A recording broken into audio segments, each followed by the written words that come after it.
Hare Krishna.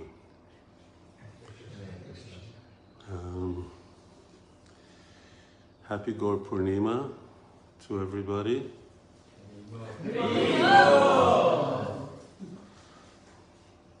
Happy Gaura-pūrṇimā, and to all the devotees out there whom I can't hear.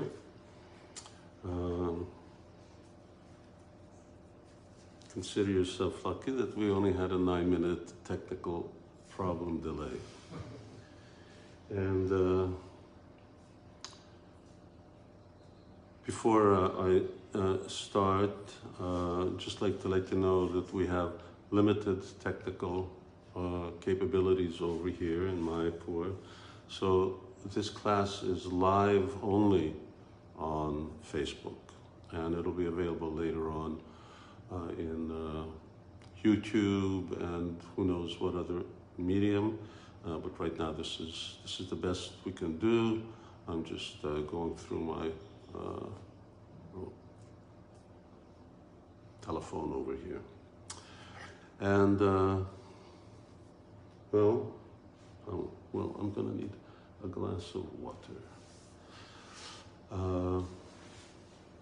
A few short announcements. You know, I always make announcements before class, and I've tried to keep things sort of somewhat limited, although we don't have any cutoff time because obviously everybody's fasting.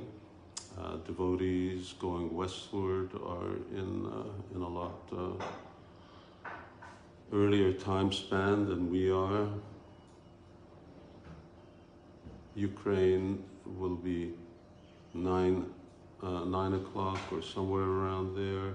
9 o'clock, and Hungary is 8 o'clock, and the UK is 7 o'clock, and if anybody's up in the United States, welcome, Hare Krishna. And then going east, and then that's another story. First thing is like to, although I'm here, obviously my heart is always in Hungary, so I just like to welcome devotees who have come from Ukraine, and some of whom are passing through Hungary. A lot of devotees who are residing in Hungary. Right now there's about 100 devotees who are there. So welcome, and we very much sympathize with your plight. As I mentioned a few days ago, at least I personally know what it means to be a refugee. I had nothing except my backpack on at age 7, and the only thing my backpack had was my teddy bear.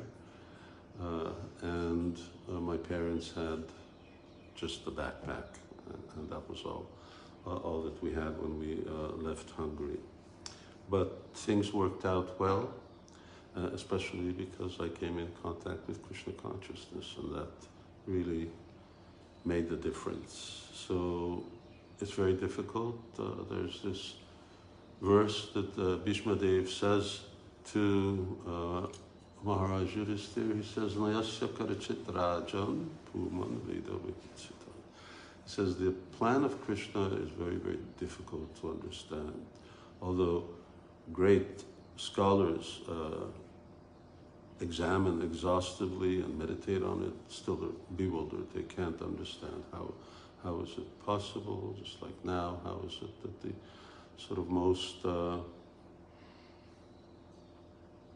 most widely spread Krishna consciousness movement, we could say in the area of Europe, Ukraine, where there was 15,000 devotees, how that's really sort of disassembled, blown up, decimated, just in the fact that everybody's displaced. And when you're displaced, and especially when husband and wives are separated, then you've got a real difficult situation to wade through. but there is a pot of gold at the end of the rainbow. In fact, there's a golden personality at the end of the rainbow. There's Chaitanya Mahaprabhu's at the end of the rainbow. He's golden. What he's giving is golden, which is Krishna Prema. The chanting of the Hare Krishna Mahamantra is the most golden form of self-realization. Therefore, it is a golden opportunity, although it really seems to be very, very disastrous at this point. So welcome to devotees and Hare Krishna, and to other Ukrainian devotees who may be online. Great thanks to our Food for Life team.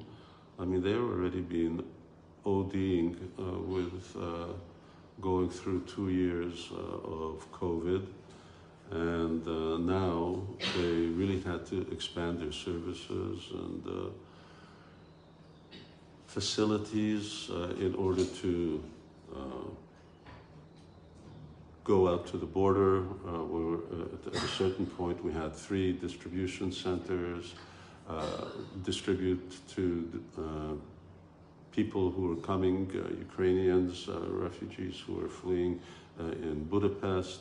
At the same time, we fed, I think, 60,000 plates to the Indian students, mostly, and residents who were fleeing from Ukraine as well, and then they were flown back to India from Budapest, and it's still going on. So thank you very much to Bhaktavatsala and his team, and all the other devotees who are participating. Having said that, devotees who are asking themselves and asking me, can they help in some way? Can they contribute? We've had a real wonderful reaction to our requests for assistance. Hungarian Yatra is being stretched by all of this, very much stretched. So, yes, if you can donate, and I think we're making available now. You can see over there and just quickly take a screenshot of that. This is the bank account, dedicated bank account to which you can send, and how much? Well, you can't send enough. More is going out than is coming in.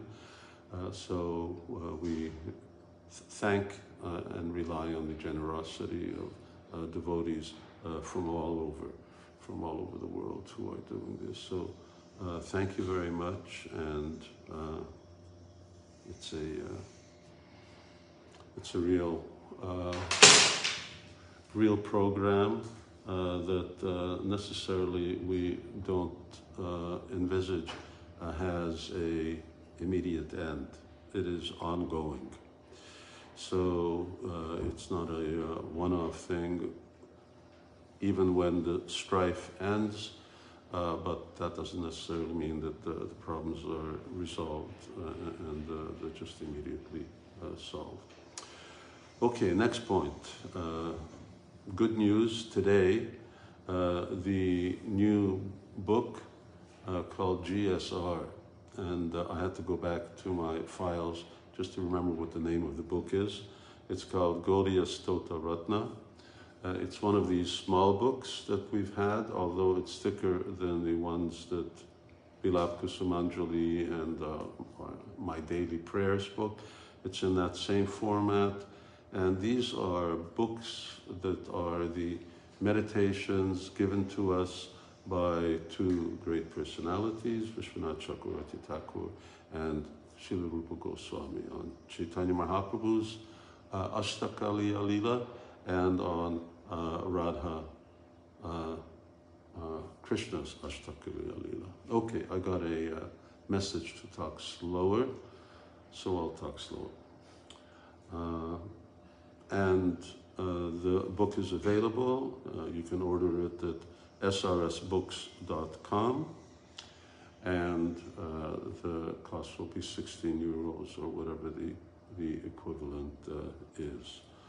It's a very nice book to have on your books. That was something that we sort of pulled out of Vilap Kusumanjali, or at least part of it, and then it was augmented with Guru Vastakam, Lord Chaitanya's Eightfold Daily Pastimes, and Radhakrishna's Eightfold Daily Pastimes. And I didn't, obviously I didn't write it, but it did take a lot of work to turn what exists in the current form into the English language, and to also check on the Sanskrit, just to give you an idea, even though it's already sort of translated, but to actually get it to flow and represent what's actually there in Sanskrit, rather than just being a literal translation. It probably usually takes about 15 to's and fro's between myself and Prachasevaki, who's the editor, to actually hammer it out. So that's available, srsbooks.com. You can order and you will receive. The last is, I want to just remind everybody that it's a good time to start a Nitya Seva if someone has not, or they would like to. Support of Radha Krishna, and I'm going to Radhe Shyam in New Brajadam and Gaura-pūrṇimā in Budapest. And I'm going to just tell you a very brief story and then get on with our Gaura-pūrṇimā class. But it's you'll like the story. It's really far out. We received a telephone call.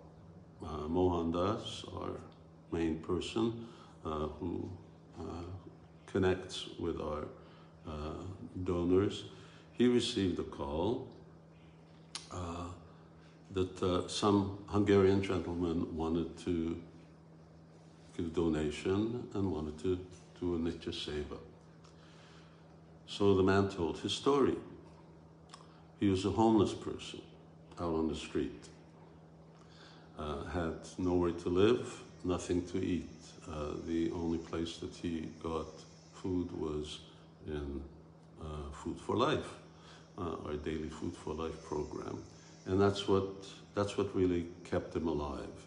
And he was also associating with devotees, and he received some books.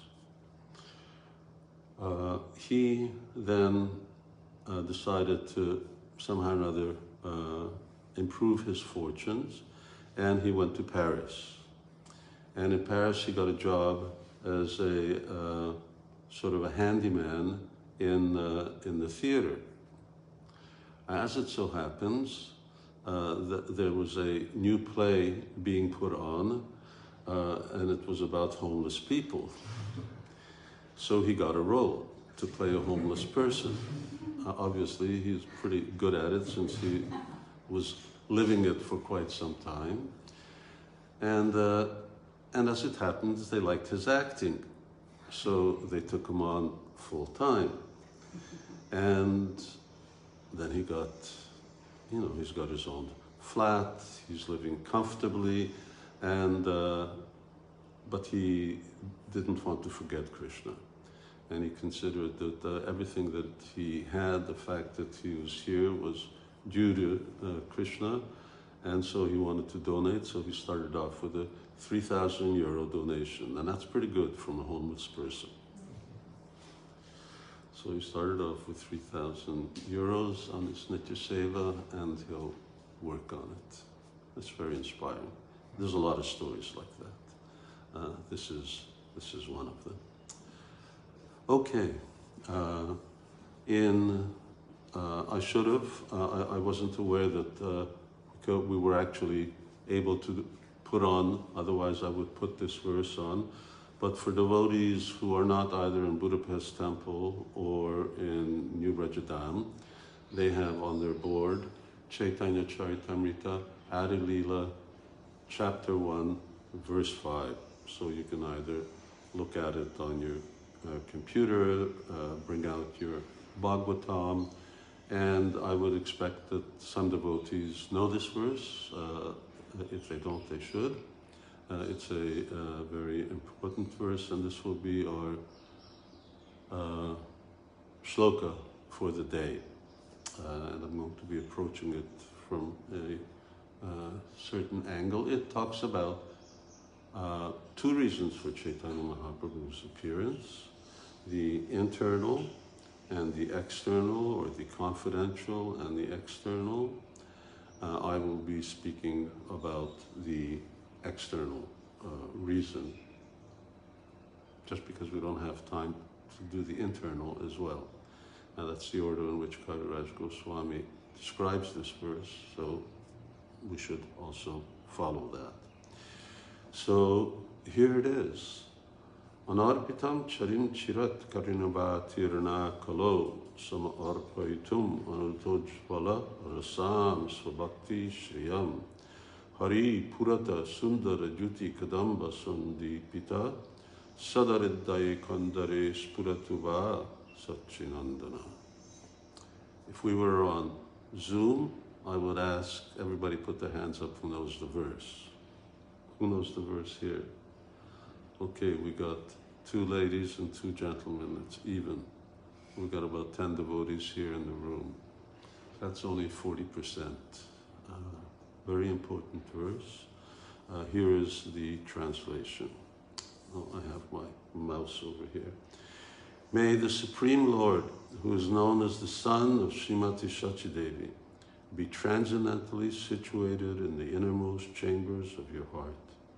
Resplendent with the radiance of molten gold, he has appeared in the age of Kali by his causeless mercy to bestow what no incarnation has ever offered before, the most sublime and radiant mellow of devotional service, the mellow of conjugal love.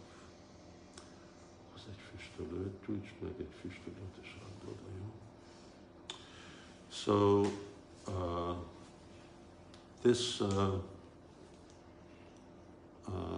talk that I prepared, I probably for the first time in 6 months took a day off from writing, and after japa this morning from 6 o'clock till noon, I've been sort of preparing for this class, and in between I did puja for Radha Damodar, which was very nice, because I think it's the first time I did puja this year. I just haven't had time. So, in fact, it's one of the few times I've done it in the last 18 months. I'm going to be speaking not so much about Chaitanya Mahaprabhu's birth or birth pastimes. I'd like to talk about Lord Chaitanya's Leela, pastime, and certain truths that relate to Chaitanya Mahaprabhu. And it's very much going to be related to, as you see, the author of this shloka, who is Rupa Goswami. And you can find this in, I think, Stavavali and Stavamala, but it is one of the beginning verses of Vidagdha Madhava. Yes, I think it's in Vidagdha Madhava, we'll see. So, but this verse is the theme of our talk. But where did the verse come from? How did actually the verse really come to be? And in my writing, I've just been writing the introduction to Volume 1. The Volume 1 of this Vilap Kusumanjali is complete. All the verses, as for the first 17 verses, they're all done, everything's ready to go. They're actually, layout is taking place and all the artwork. I'm the one who's having to write the introduction, and as usual it sort of stretched out a little, but in doing that I was citing actually many of the verses that you find in Bhakti Rasamrita Sindhu, but that are actually first spoken by Chaitanya Mahaprabhu. Rupa Goswami writes them later, and it seems that these are verses that were either very popular with Vaishnavas at the time, they're eternally existing verses, that's one other alternative, and so Chaitanya Mahaprabhu is the one who's first speaking it, and then Rupa Goswami later is writing it. And in between, Krishnadas Kaviraj Goswami has also recorded it. Or Swarup Damodar, Raghunath Das Goswami, they were the ones who were recording the works of talks of Lord Chaitanya. So the story starts with Rupa Goswami in Vrindavan. Chaitanya Mahaprabhu met Rupa Goswami in Prayag. He gave him instructions for 10 days.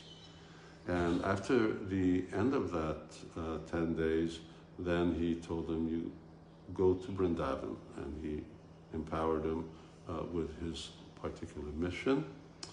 And then he said, and later you can come to Puri. So when Rupa Goswami was living in Vrindavan, he got inspired to write a drama. Now Rupa Goswami, up to now, he was in the employ of Nawab Hussain Shah, but his younger brother Anupam, and his older brother Sanatan Goswami, who is his guru, they lived the life of very serious practicing Vaishnavas. Even though in one sense they were ostracized by the Brahmin community for living, working with meat eaters, what to speak of someone who was actually in conquest of all of Bengal, and then trying to get into Orissa.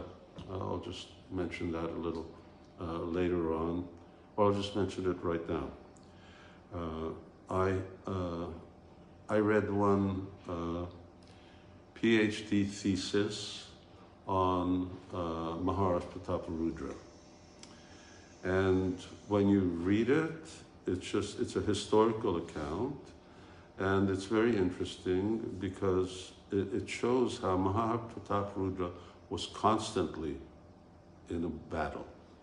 It was either he was on the shore of the Ganges fighting with Nawab Hussain Shah, or he had upstart sort of other kings who were attacking him from the south.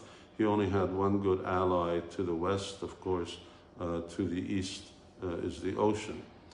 And he was constantly going back and forth. As soon as he goes down south, then Hussain Shah would attack him from the north. As soon as he went up north, then they would revolt again in the south.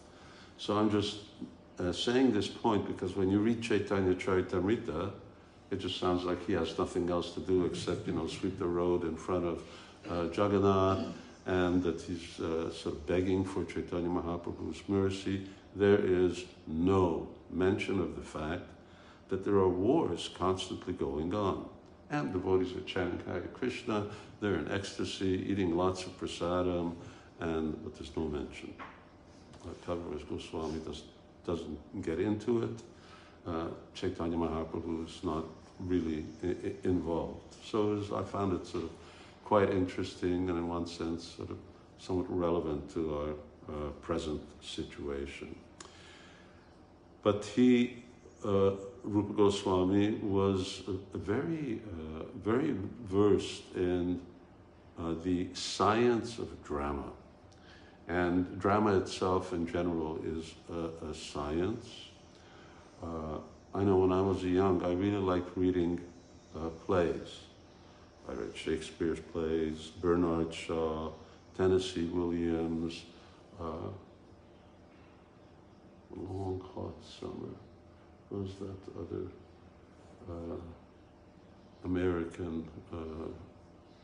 Anyway, I read a lot of plays. I wrote some plays.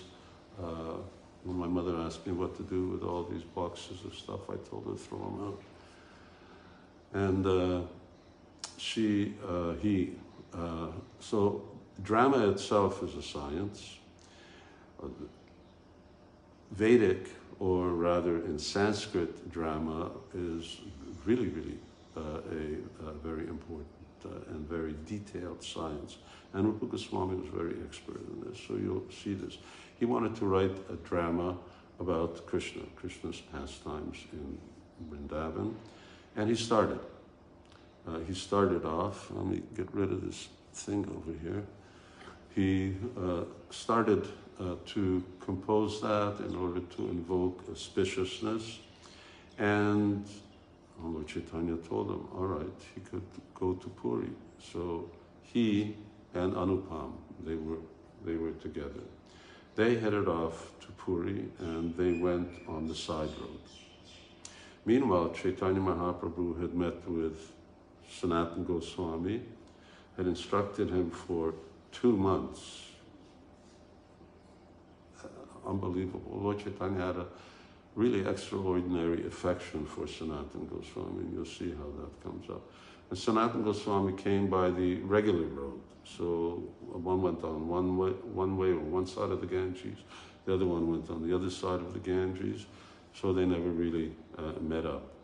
And he came, as he was coming to Bengal, he was thinking along the way, what I'm going to write and how I'm going to write.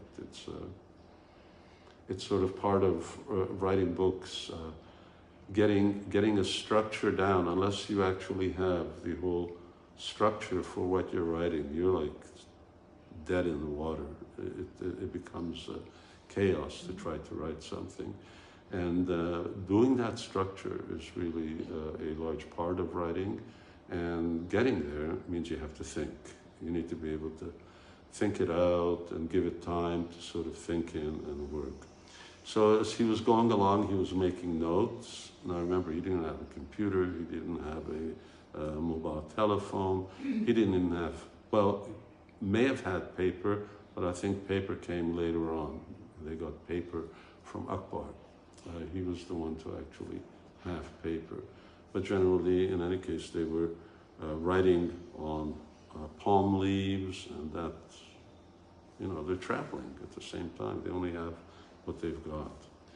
So they reached Bengal. The idea was that they will reach Bengal, and they will go with the Bengali devotees who go every year to Chaitanya Mahaprabhu. Rupa Goswami was in the know about these things. But Anupam passed away. We don't know how. He was young. I mean, they're in their 30s. So Chaitanya Mahaprabhu is in his, he's in his late 20s. So they're the same age. A little slower, please, again. Okay, I guess for translations, it's going a little fast. So keep sending those reminders if I'm going too fast. He passed away, and that means that Rupa Goswami had to do all kinds of ceremony and whatever observances were going on. So the other Bengali devotees left. It seems that he didn't actually really reach Māyāpur, but he was in Bengal when they passed away. Somewhere in Bengal, Anupam passed away, and the other devotees in the meantime left. So he was alone. And after everything was done to observe Anupam's passing, then Rupa Goswami headed out on his own. And he came to Orissa, which is just on the other side of the Ganga, and well, a little ways on the other side of Ganga. And as he was coming, he came to a village called Māyāpur. I don't know whether Māyāpur is actually the birthplace of Satyabhama. You didn't go there. But Srila Prabhupada, in the purport, he says this is near a village called Janakideyapur. Now, I've been to Janakideyapur, he says, in the district of Cuttack. So I was in the district of Cuttack in Janakideyapur. There was, when I had this acquaintance, Haridas Sen, who was a descendant of Shivananda Sen, and his temple and deities were there. That was called Janakideyapur. And he had a dream in any case. And in that dream, this a beautiful, beautiful lady came to him. And she said that you should write a separate drama about me. And that I will give you my mercy, and it will become very, very beautiful. So when he woke up, then he realized, well, that beautiful lady was Satyabhama. So he thought, now Satyabhama is saying that I should write a separate book, so that means I should split this book on Krishna's pastime. Satyabhama is, well, along with Rukmini, the chief queen in Dwarka, and she is the expansion of Srimati Radharani there. And so maybe I should write two dramas. So with this in mind, he was continuing on to Puri. And when he reached Puri, he went to Haridas Thakur's place of residence. Now, I don't know why. Did Chaitanya Mahaprabhu tell him, well, when you come to Puri, go to Haridas Thakur? To my knowledge, they hadn't met as of this time. Haridas Thakur was resident of Bengal. Of course, he was also in Bengal, but he was up north in Ramakeli, and that was his residence. So I don't know whether they'd met before. It doesn't seem likely, but in any case, he went to Haridas Thakur's place, which was Siddhabakul, and that's where he was staying. It would make sense that he both went there, either he was instructed to, especially because he had to, he was of the same, I mean, Haridas Thakur was born a Muslim, so the Smarta community of Puri, they wouldn't let him come in the Brahminical residence or to come into the temple.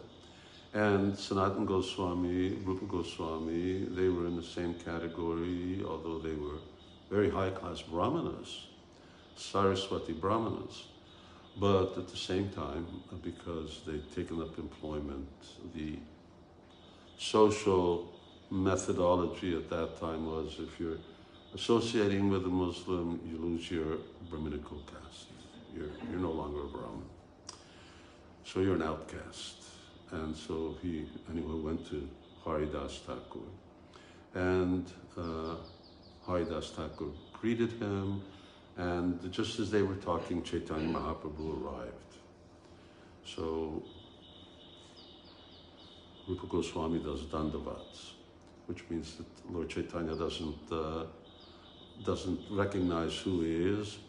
So Haridas Thakur, he points to him and he says, this is Rupa Goswami.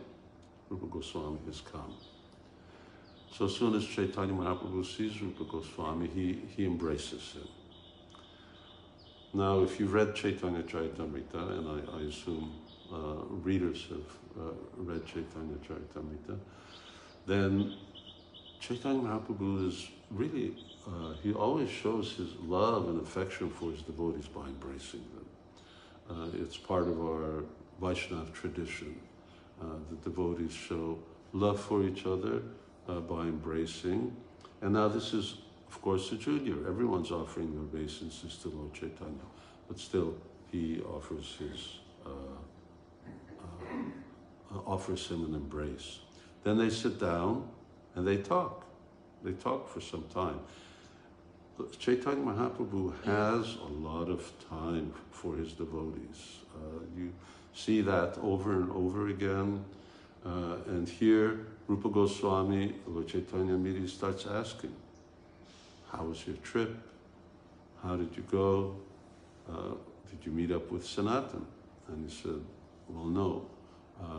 We came by one way and Sanatan went the other way. I got news of Sanatan when he came through Varanasi.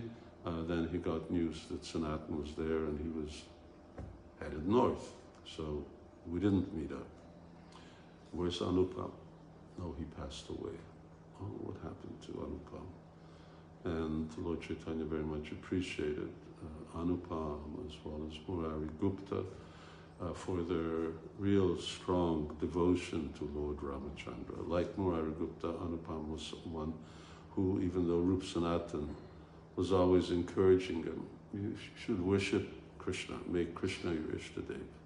He said, I can't give up the lotus feet of Lord Ramachandra.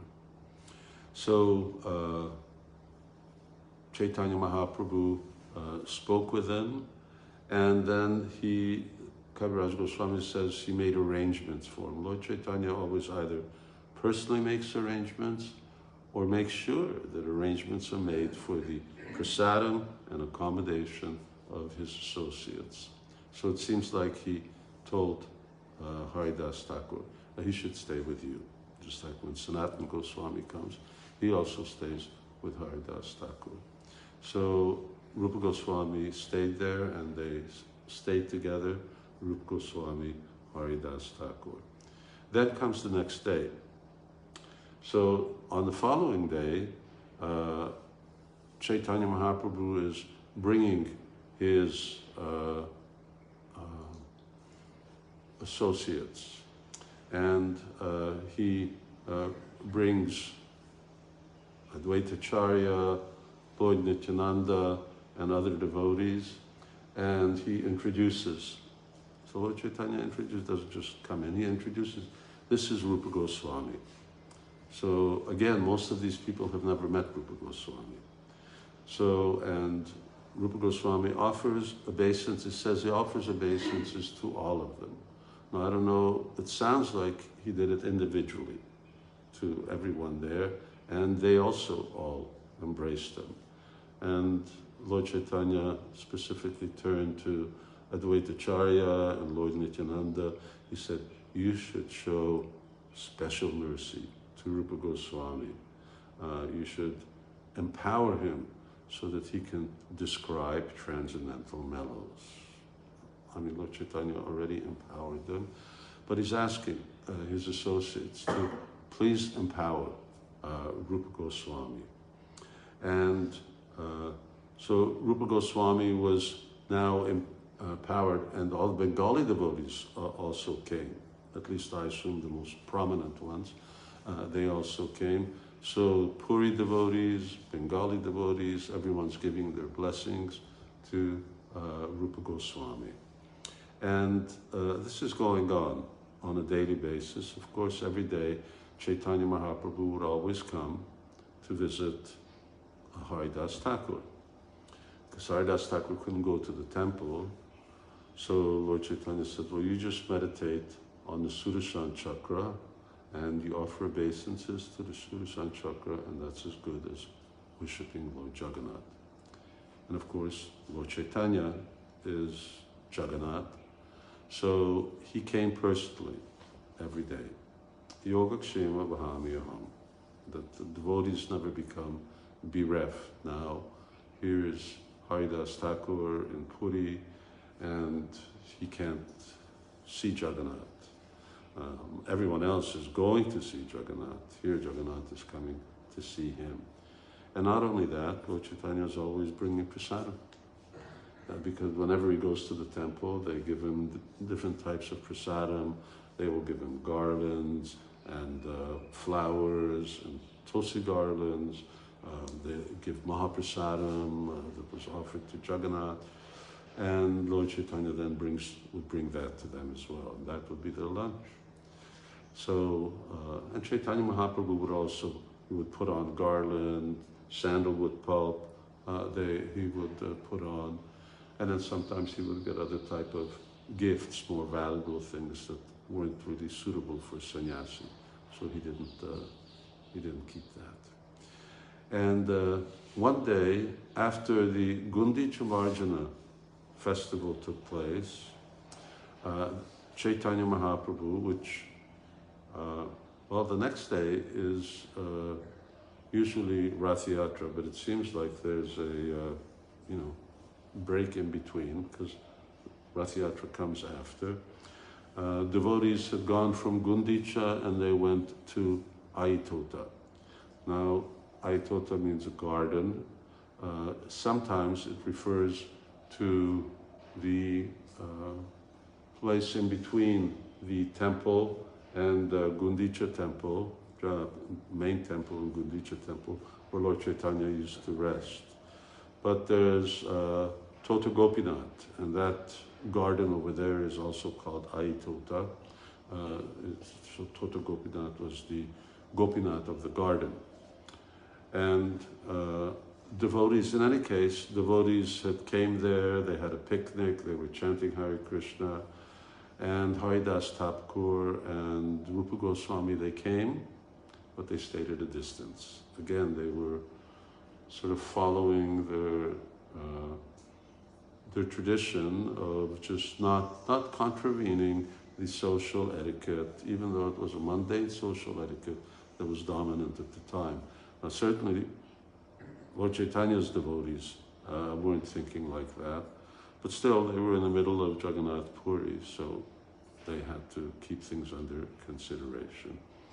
And but still, Lord Chaitanya saw them, and very often Chaitanya Mahaprabhu would instruct Govinda to give his remnants to devotees.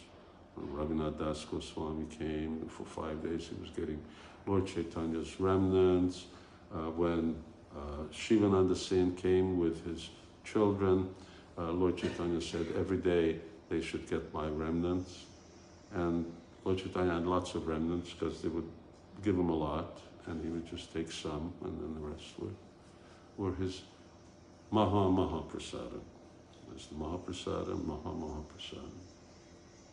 Once I remember when I was in Puri, I never went inside the temple, but I had opportunity to meet with pandas.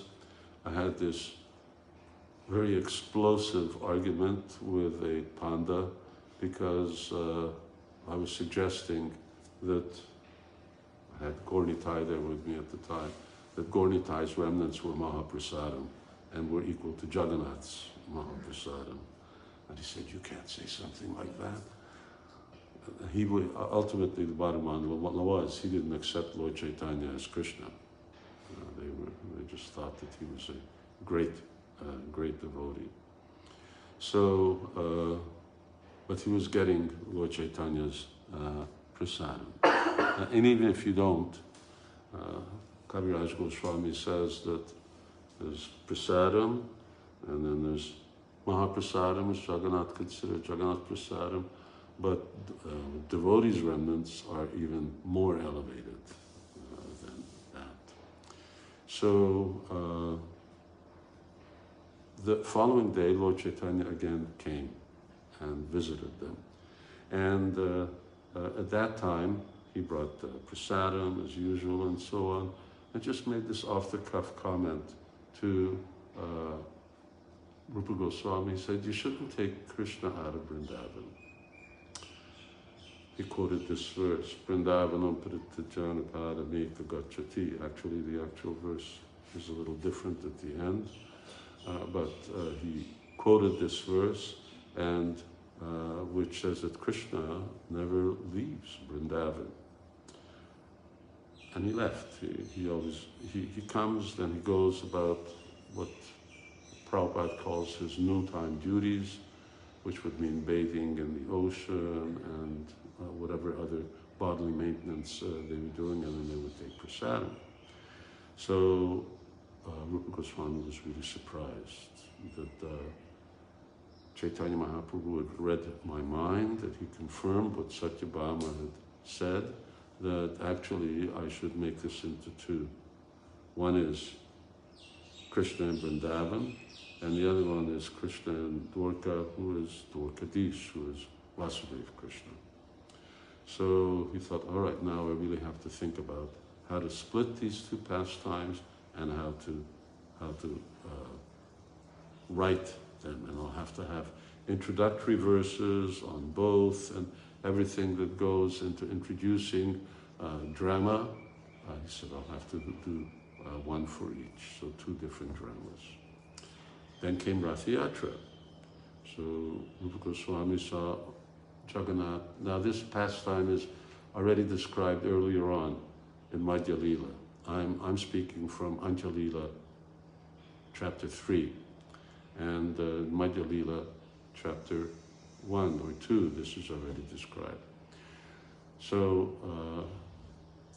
he's at the Rathyatra festival, and Chaitanya Mahaprabhu is dancing and chanting in ecstasy.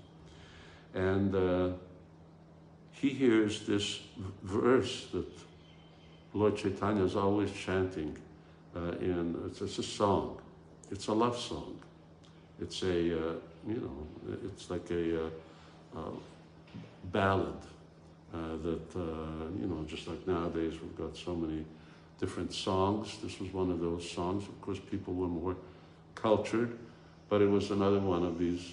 It was sort of a love song from a girl to a boy. And devotees were usually bewildered. What's going on? What does this mean? Why does Lord Chaitanya sing this song? And Kaviraj Goswami says that the only person who really understood what was taking place was Swarup Damodar Goswami. And usually Swarup Damodar was the only one who could fathom the mysterious things that Chaitanya Mahaprabhu would say and do that even his other associates could quite understand.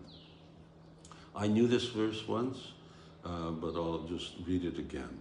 And this is the verse. Yakomarahara saeva hibaras taeva chaitra kshapas te chonmilita malatiso rabhya prodha kadamba nila sachaiva smitatapi tatra surata vyapara lila vido reva rodasi vetasi tarutale chaita samutkantate. Translation: that very personality who stole my heart during my youth is now again my master. These are the same moonlit nights of the month of Chaitra, the same fragrance of malati flowers is there, and the same sweet breezes are blowing from the Kadamba forest. In our intimate relationship, I'm also the same lover, yet still my mind is not happy here. I'm eager to go back to that place on the bank of the Reva, which is a river, under the Vetasi tree. That is my desire. Devotees don't. Why? Why is Lord Chaitanya chanting this?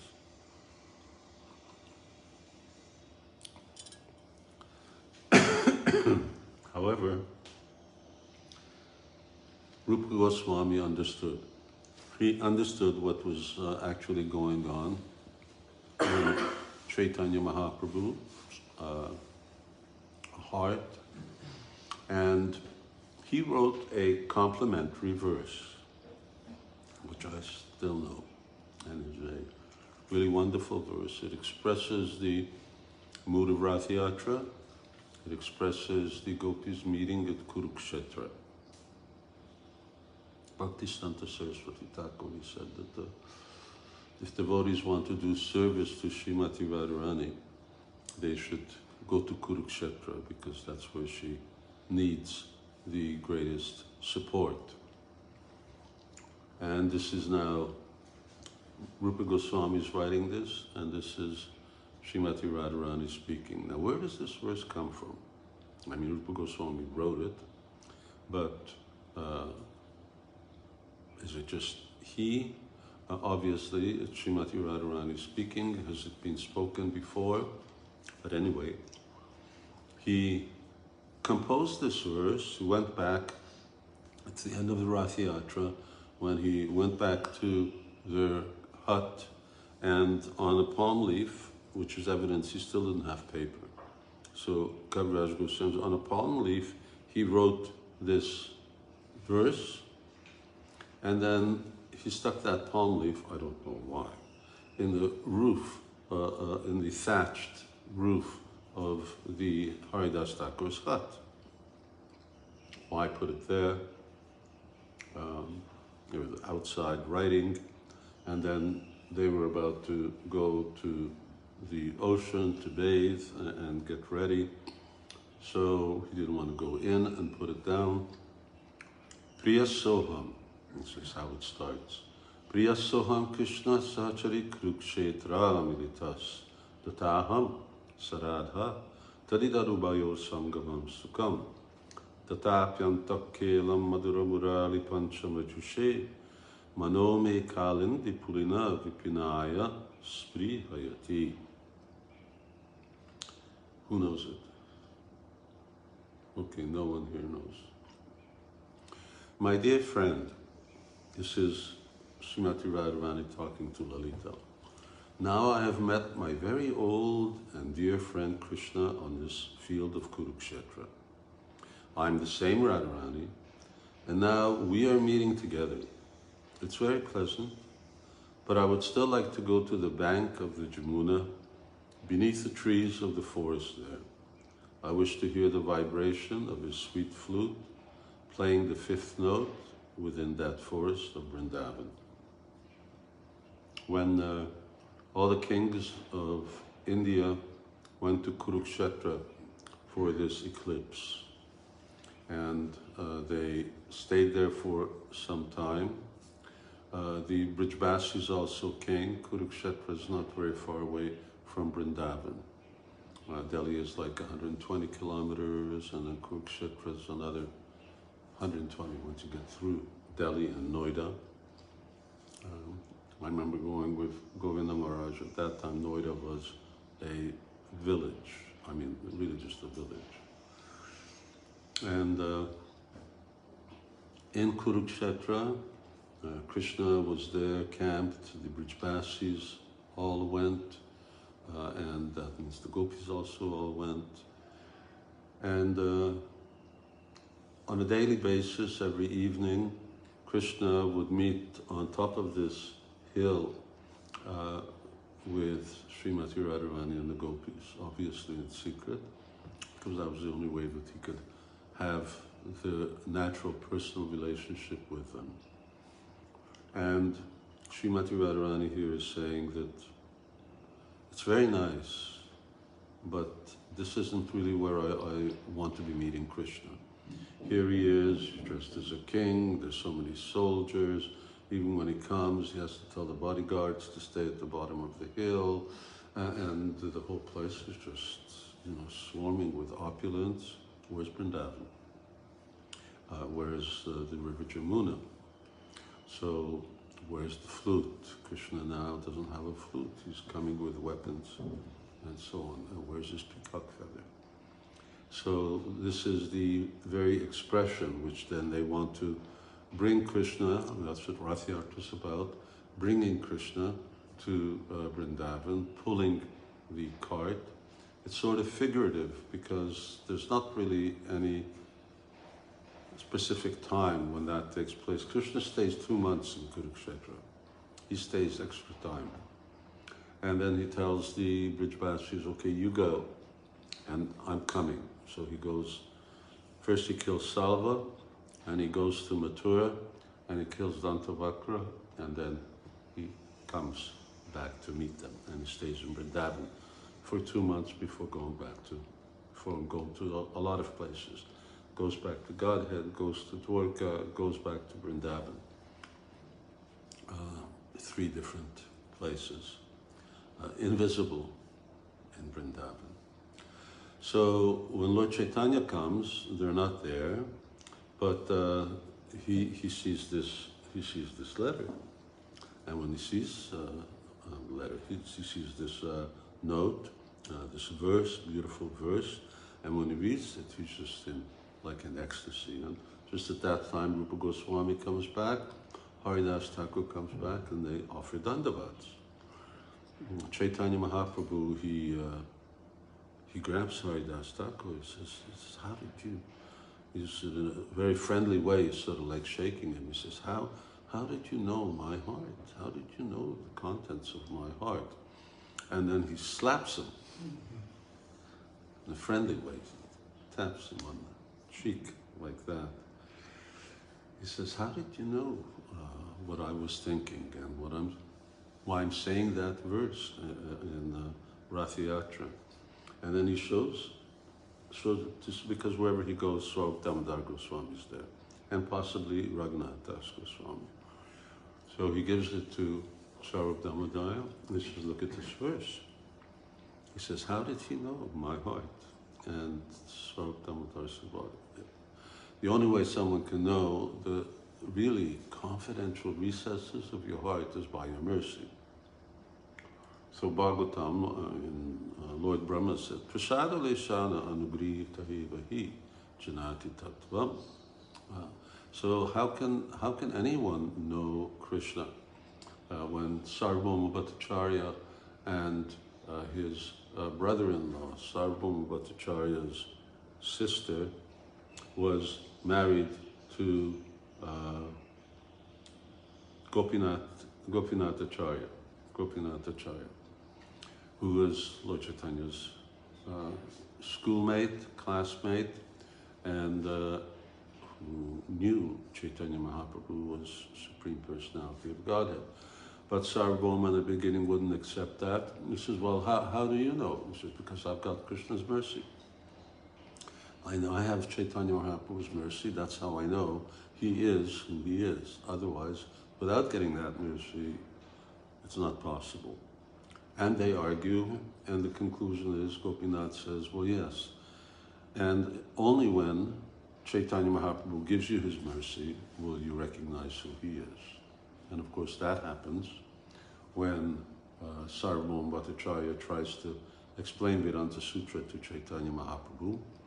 And after 7 days, he asks him, do you understand Vedanta Sutra? And he said, yeah. Did you understand what the explanation I gave? He said, no, I couldn't understand the word you're saying. It didn't make any sense at all. You don't understand. Here's the supreme scholar in India, and here's a young, 24-year-old sannyasi. He's telling him, oh, what you said doesn't make any sense at all. You're confused. So it was really, it's not the type of thing that you tell your guru. And then Lord Chaitanya then spoke to him very, very simple philosophy. And he was just, they argued, but ultimately he was defeated.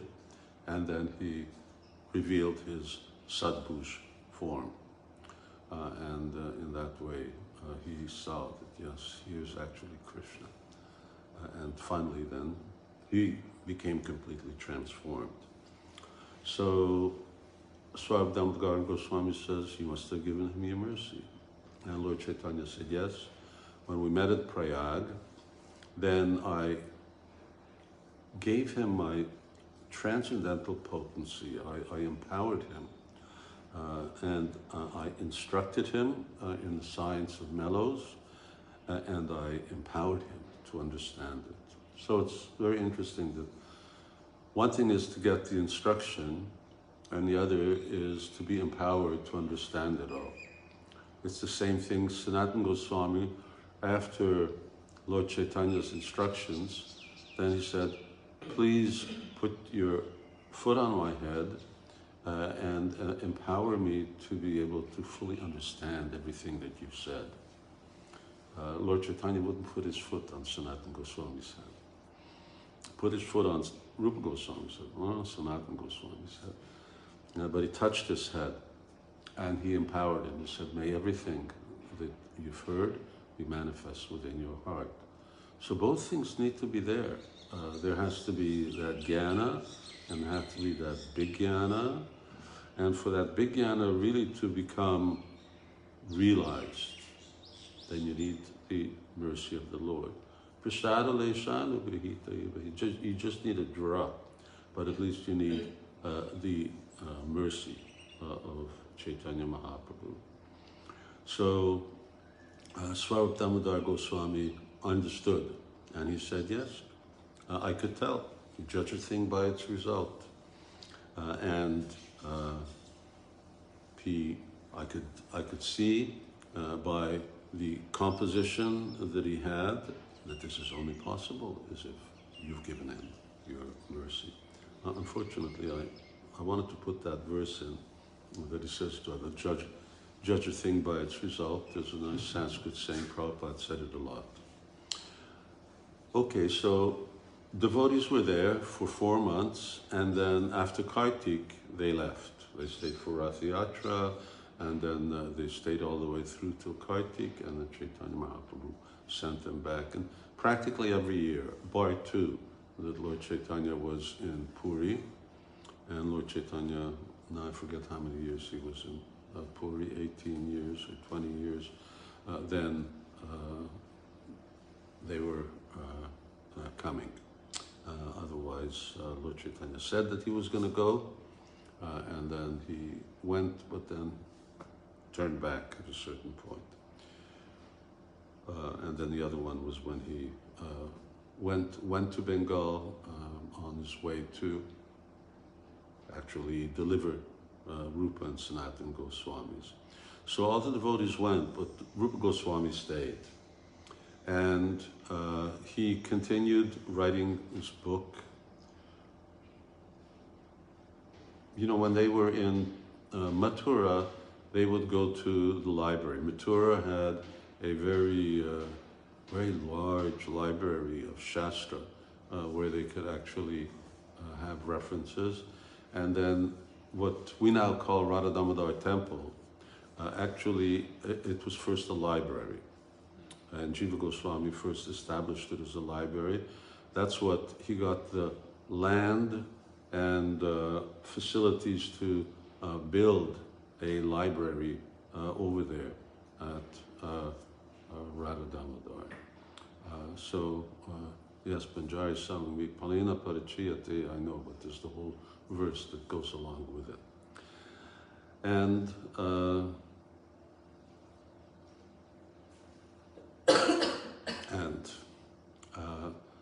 yes, so what I wanted to say is I was thinking Puri is also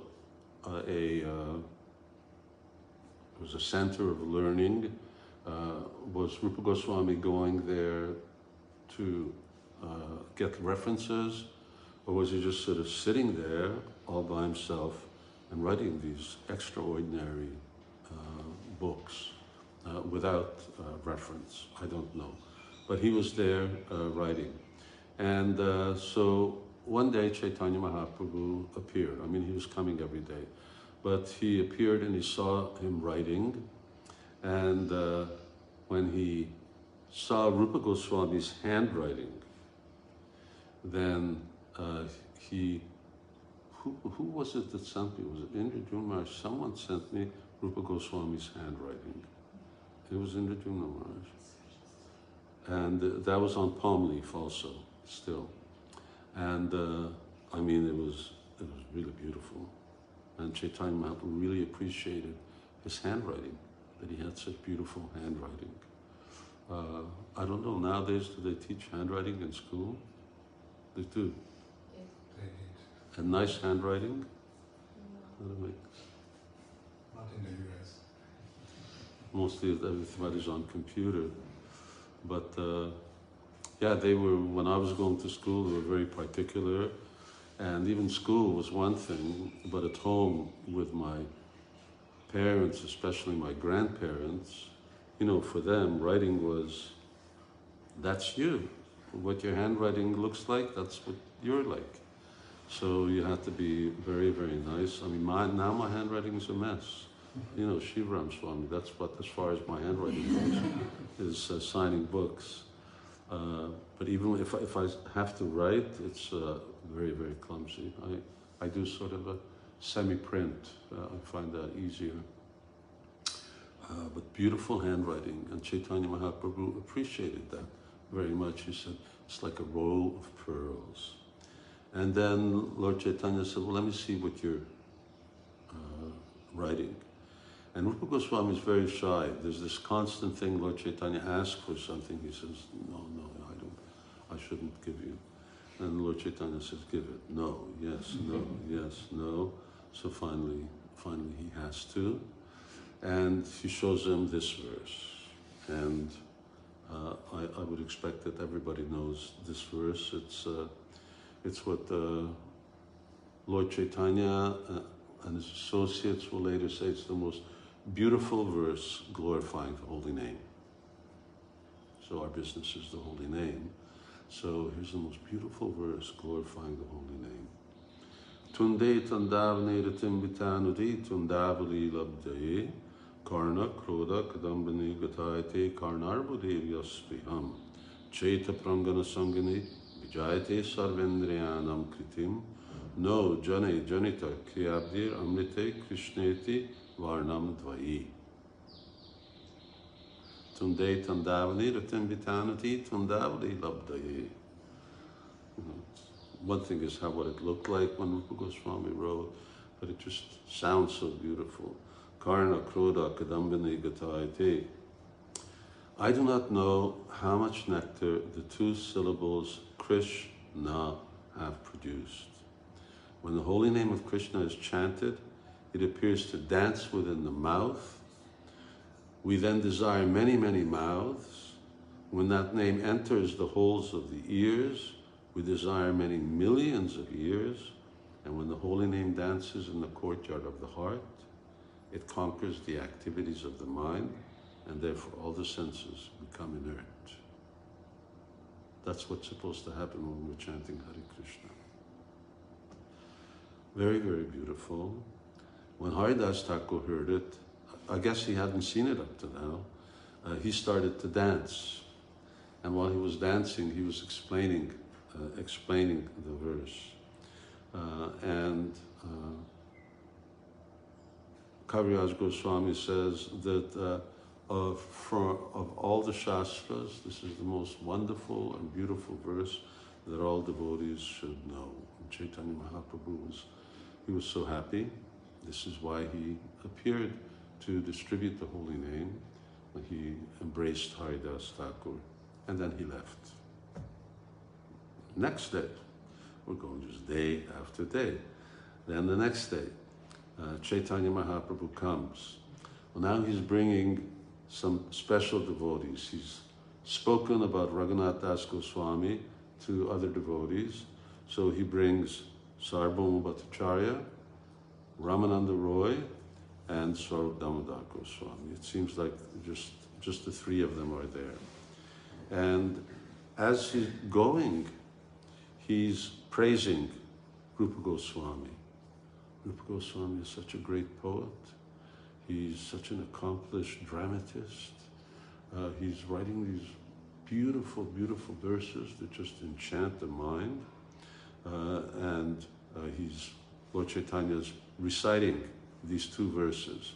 He's reciting the Priyasoham Krishna Sahachari verse, and he's reciting this Tunde Tundavani verse as well. And Kaviraj Goswami says he's actually testing Sarvabhauma Bhattacharya, but especially Ramananda Roy. Because Ramananda Roy is a great scholar. He's a great poet. He also writes drama. And he's a very accomplished dramatist. He's wrote this Jagannath Ballabha Nataka. That was at least one book that we all have. I'd mentioned this before when we went to his birthplace, which is in between Puri and Alarnath, or Brahma,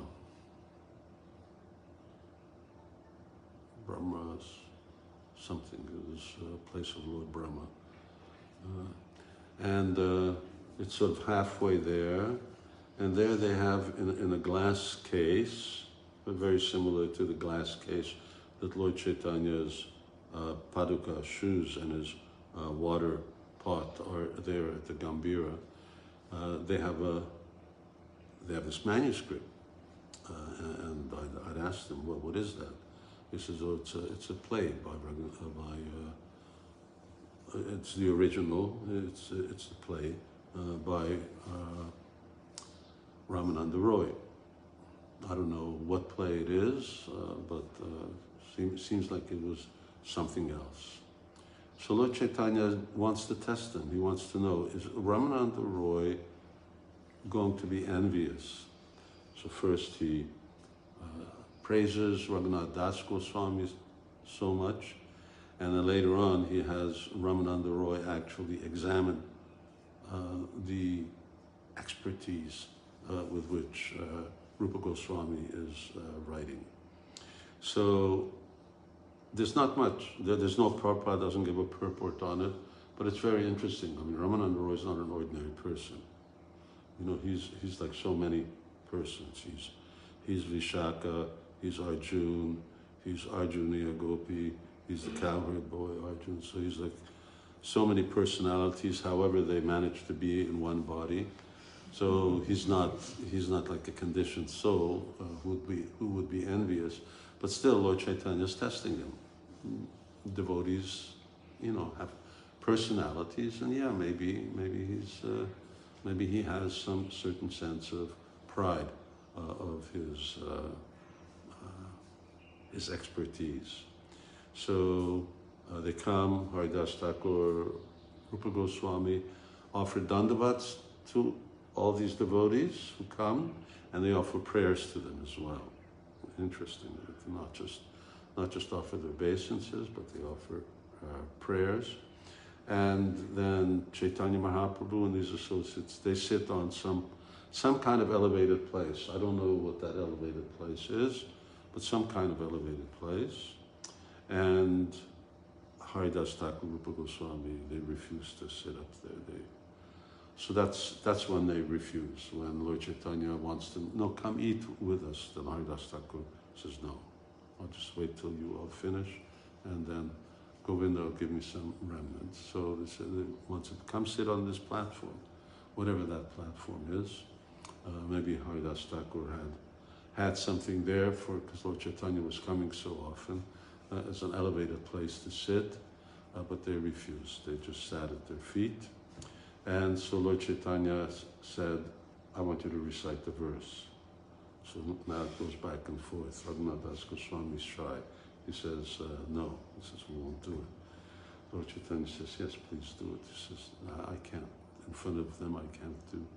So interesting thing, Swarup Damodar Goswami recites the verse, the Priya Soham verse, which means that he heard it once, he saw it once, and immediately memorized it, because he didn't have the verse.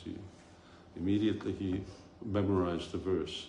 So again he says, Priya Soham Krishna Sahachari Kurukshetra Amritas Tataham Saratra. So just hearing it once, he was able to repeat. Probably I had to repeat it about 500 times in order to memorize it. And looking at shloka cards, when I was driving cars, I'd bump into the cars in front of me because I was looking at the shloka card. So immediately Ramananda Roy and Sarvabhauma Bhattacharya says, to have composed this, he must have had your mercy. Everyone immediately comes to that natural conclusion. And Ramananda Roy says, yes, earlier, you empowered me when we had this discussion on the banks of the Godavari River, and questions, answers, then you empowered me to say things, he says, that even Lord Brahma doesn't know, doesn't understand. So it's not possible to know your internal feelings unless you have empowered Rupa Goswami. So Chaitanya Mahaprabhu, he wants, that says to Rupa Goswami, okay, now say the other one. Rupa Goswami doesn't want to do it. We find Lord Chaitanya says, say the other verse. So then, Tunde Tundavane Ratimvitanati Tundavani Labdaye. All the devotees they're stunned. We never heard anything like this. I mean, these people know, they're like walking Shastra. And it's just, we've never read anything like this. We've never heard anything like this. It's so expressive, so beautiful, it's so sweet. So they say, this is the best, this is the sweetest verse on the holy name. So Lord Chaitanya tells Ramananda Roy, ask him about his dramas. So then, I'm not getting into all of that, then Lord Chaitanya. Then Ramananda Roy starts asking, okay, tell me, what's the Nandi verse? What is your introduction? And what kind of drama it is? And and Rupa Goswami starts answering, and it's long, it's technical, and Prabhupada gives some of that technical detail. There was actually one book. What is the name of that book that Rupa Goswami wrote on drama? I forget. And Tamal Krishna Maharaj studied that actually in order for him when he wrote the drama on Srila Prabhupada and Srila Prabhupada's passing. Then it followed all of the rules that Rupa Goswami had written in that book, Nataka Chandrika. Nataka Chandrika.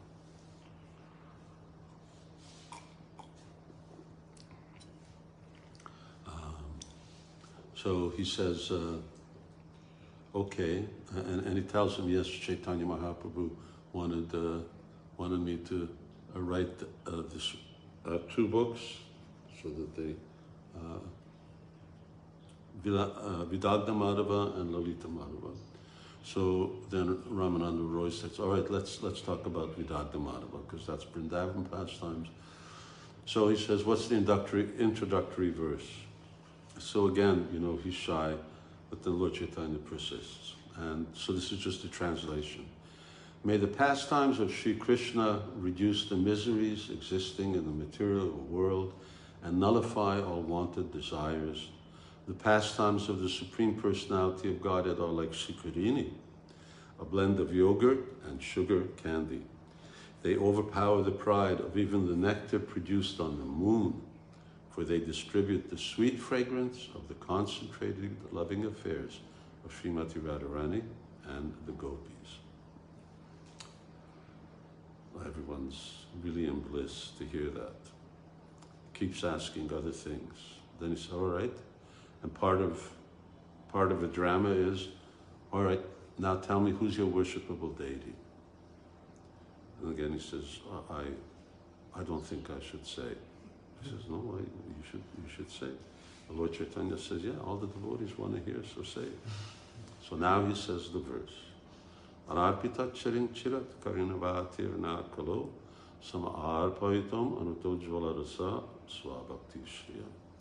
Haripurata sundara juti kadamba sandipita sadaridaya kandaresh puratu vasa chinandana. May the Supreme Lord, who is known as the son of Srimati Sachidevi, be transcendently situated in the innermost core of your heart.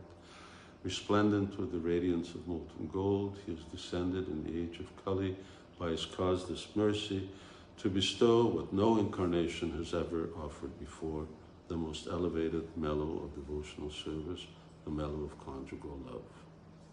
This is where it came from. It comes from Vidagna Madhava. It describes Rupa Goswami, the author is describing his worshipable deity. Chaitanya Mahaprabhu was upset. He disapproved. He said, what is this? Why are you ruining a beautiful drama by putting in this verse? And he says it's just like putting sand in sweet rice. And the devotees, Ramananda Roy says, no, just the opposite. It's just like putting camphor into the sweet rice. it just makes it extra special. And when devotees hear this, then they'll all be in ecstasy. So all the devotees were, everyone's appreciating, Sarvabhauma's appreciating, Ramana Roy's appreciating what Lord Chaitanya did. So they continue on, question and answer, question and answer. And at the end, Ramananda Roy is praising Rupa Goswami's work. And he says, Rupa Goswami's writing, he says, it's like, now because Lord Chaitanya wanted to see how's he going to respond. And how is he going to, he could say, well, it was okay, but there was this sort of mistake. And yeah, but you need to straighten this out. But he doesn't say anything like that. He says it's just a continual shower of nectar. He says what I'm hearing is the essence of all realizations in the form of poetry. And it perfectly expresses all loving affairs. There's no rasabhas, everything is perfect. And that anyone who hears this, it will just plunge their hearts and ears into transcendental bliss. I remember when I was here once for the whole rainy season, and I got bit by some bug. In fact, I'm constantly being bitten by bugs. We found 12 dead ants on my bed today. I mean, they were dead because I rolled on them, but before I rolled on them, they just bite me all over the place, and I just itch all the time. So, and then I went, on the way back to Hungary, I went to Tirupati. And when I got to Tirupati, I started getting feverish, and anyway, I had to have an operation. So in the meantime, I had Adiguru Prabhu was with me, and he was reading Vidagdha Madhava and Lalita Madhava. So I was just laying there, and I wouldn't stay in the hospital, I was at the temple all the time, but either I was on a drip or I was on antibiotics, and but he was reading, and it was wonderful. Vidagdha Madhava is really is very funny.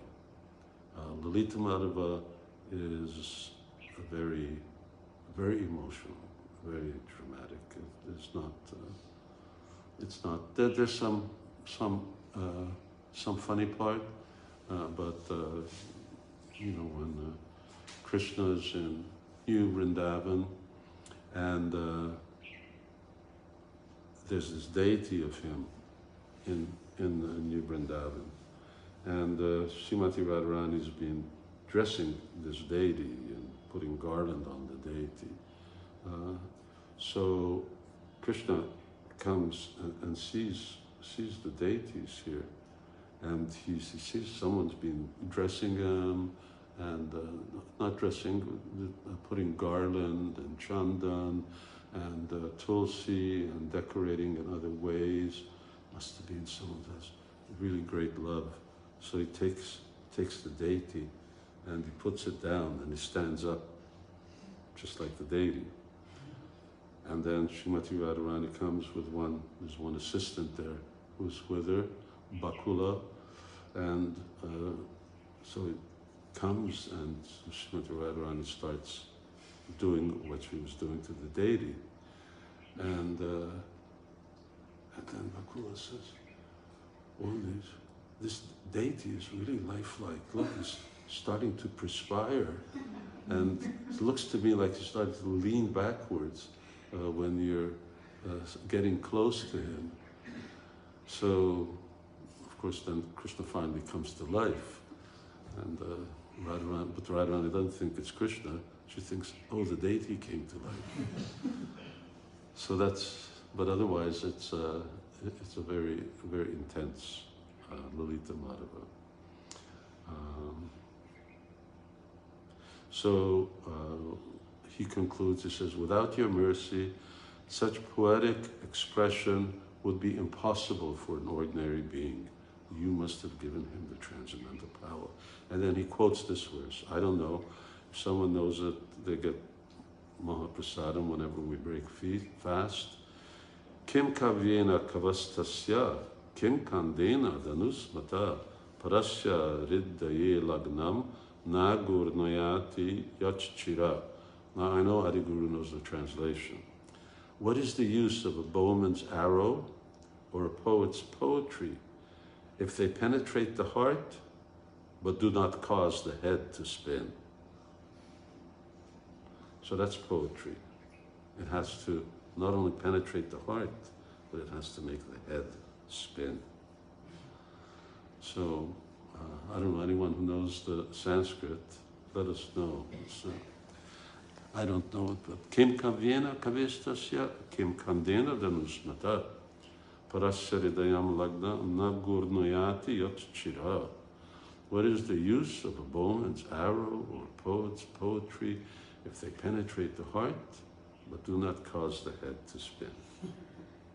And Lord Chaitanya says, yes, he attracted me and satisfied me. I thought that was quite important, Lord Chaitanya saying that this is why he empowered Rupa Goswami. He was attracted by Rupa Goswami, he was attracted by Rupa Goswami's devotion, humility, learning, and he satisfied Chaitanya Mahaprabhu in so many ways. So two important things, that if we really want Krishna's mercy, we need to be able to attract him and satisfy him. And attraction, real attraction means love, because Krishna Karshanijata, that's what attracts Krishna, is prema. That's why he's sort of reluctant to give that. So, Prabhupada translates it in this way, very interesting. He says, without this kind of poetry, a person can't preach. Very interesting. You got to know poetry in order to preach. And he now requests all of the associates there, you please give your blessing. And they all bless him. Then out of the blue, Chaitanya Mahaprabhu starts talking about Sanatana Goswami. He has an older brother. He says, no one equals Sanatana Goswami as a scholar. And then he points to Ramananda Roy, he says, his renunciation is like yours. Because remember, Ramananda Roy, he's got these Devi Dasis coming over, he's teaching them his Jagannath Balavanataka, he's bathing them, he's dressing them, he's teaching them all different types of ways of expressing ecstatic symptoms. Lord Chaitanya says, no second person can do that. Only Ramananda Roy can touch the bodies of beautiful young girls and remain unmoved. He's just seeing that they're gopis and he's their assistant. So he says, humility, renunciation, learning. He says simultaneously all these three are present in Sanatana Goswami. So sometimes someone's very humble, but he may not be very learned. Or he may be renounced, but he's not very humble. Sometimes renounced people become very proud of their renunciation. But he says learning, renunciation, humility simultaneously, they're all present. And he says, I empowered both of them to go to Vrindavan and to expand the science of Bhakti Yoga. He says, Sanatana Goswami, Lord Chaitanya tells us repeatedly to devotees, he says, he can even instruct me. When I was in Ramakeli, then he came and he privately told me, it's not a very good thing that you're going to go to Vrindavan surrounded by thousands and thousands of followers. People are going to think you're some kind of magician, bogus person. And meanwhile, what kind of bhajan are you going to be able to do with all these people there? So Lord Chaitanya was really impressed at Sanatana Goswami, and he took that as just one of the many extraordinary instructions that Sanatana Goswami gave. So when Sanatana Goswami, when he came finally, and he had all these horrible itching on his body and these sores, plus and Lord Chaitanya was embracing him, that one day Jagannatha Pandit advised him, he said, it would be really good, but what you should just do is just go back to Vrindavan. This was already after Lord Chaitanya stopped them from committing suicide. He didn't immediately change, but when Lord Chaitanya heard that, he got so angry. He says, I have to pause. You're saying I should pause for the translators? He says, there was a message. What was the message? I haven't got the message. Oh, I had the message. The way you do it with Manjari. The way you do it with Manjari. Pause. You mean they're going to do, it's not going to be simultaneous, they're going to do it one after the other? That's going to take a long time. I'm speaking too fast. Okay, well, I'll speak slower. But I won't pause. I'll just, let's see. We need to, we need to finish also. I need to go swimming.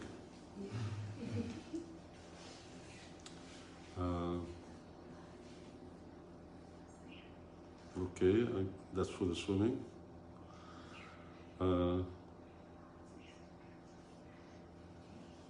Yes, he got very upset. Got very upset with Jagannatha Pandit. He said, who is this Jaga, this young boy? He says, who is he to instruct you? He says, you're like his guru. You're even qualified to instruct me. How can, it was very, very interesting that there was, go to Vrindavan. Doesn't sound like a bad idea. That, we should go to Vrindavan. And even if Lord Chaitanya was objecting to, that wasn't a good idea, but he got really upset because it was a breach of conduct that a junior, a younger person is advising a senior. So what position does he have to tell you what to do, even if it's just well-meaning advice? So then the Chaitanya Mahaprabhu told Rupa Goswami, pay obeisances to everybody. All paid their obeisances. And all the devotees, they were very impressed. They realized that Chaitanya Mahaprabhu was giving extraordinary mercy to Rupa Goswami. And we're Rupanugas. We're identified, although we are followers of Sarvabhauma Bhattacharya, we're followers of Swarup Damodar Goswami. He's there in our disciplic line. But nonetheless, our identity is as followers of Rupa Goswami.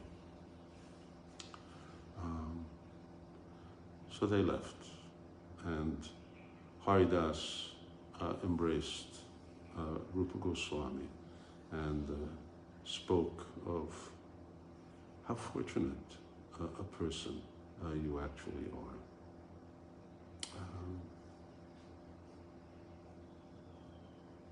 Now I'd like to just talk about this verse. We've been going since how long? Since 1.5 hours.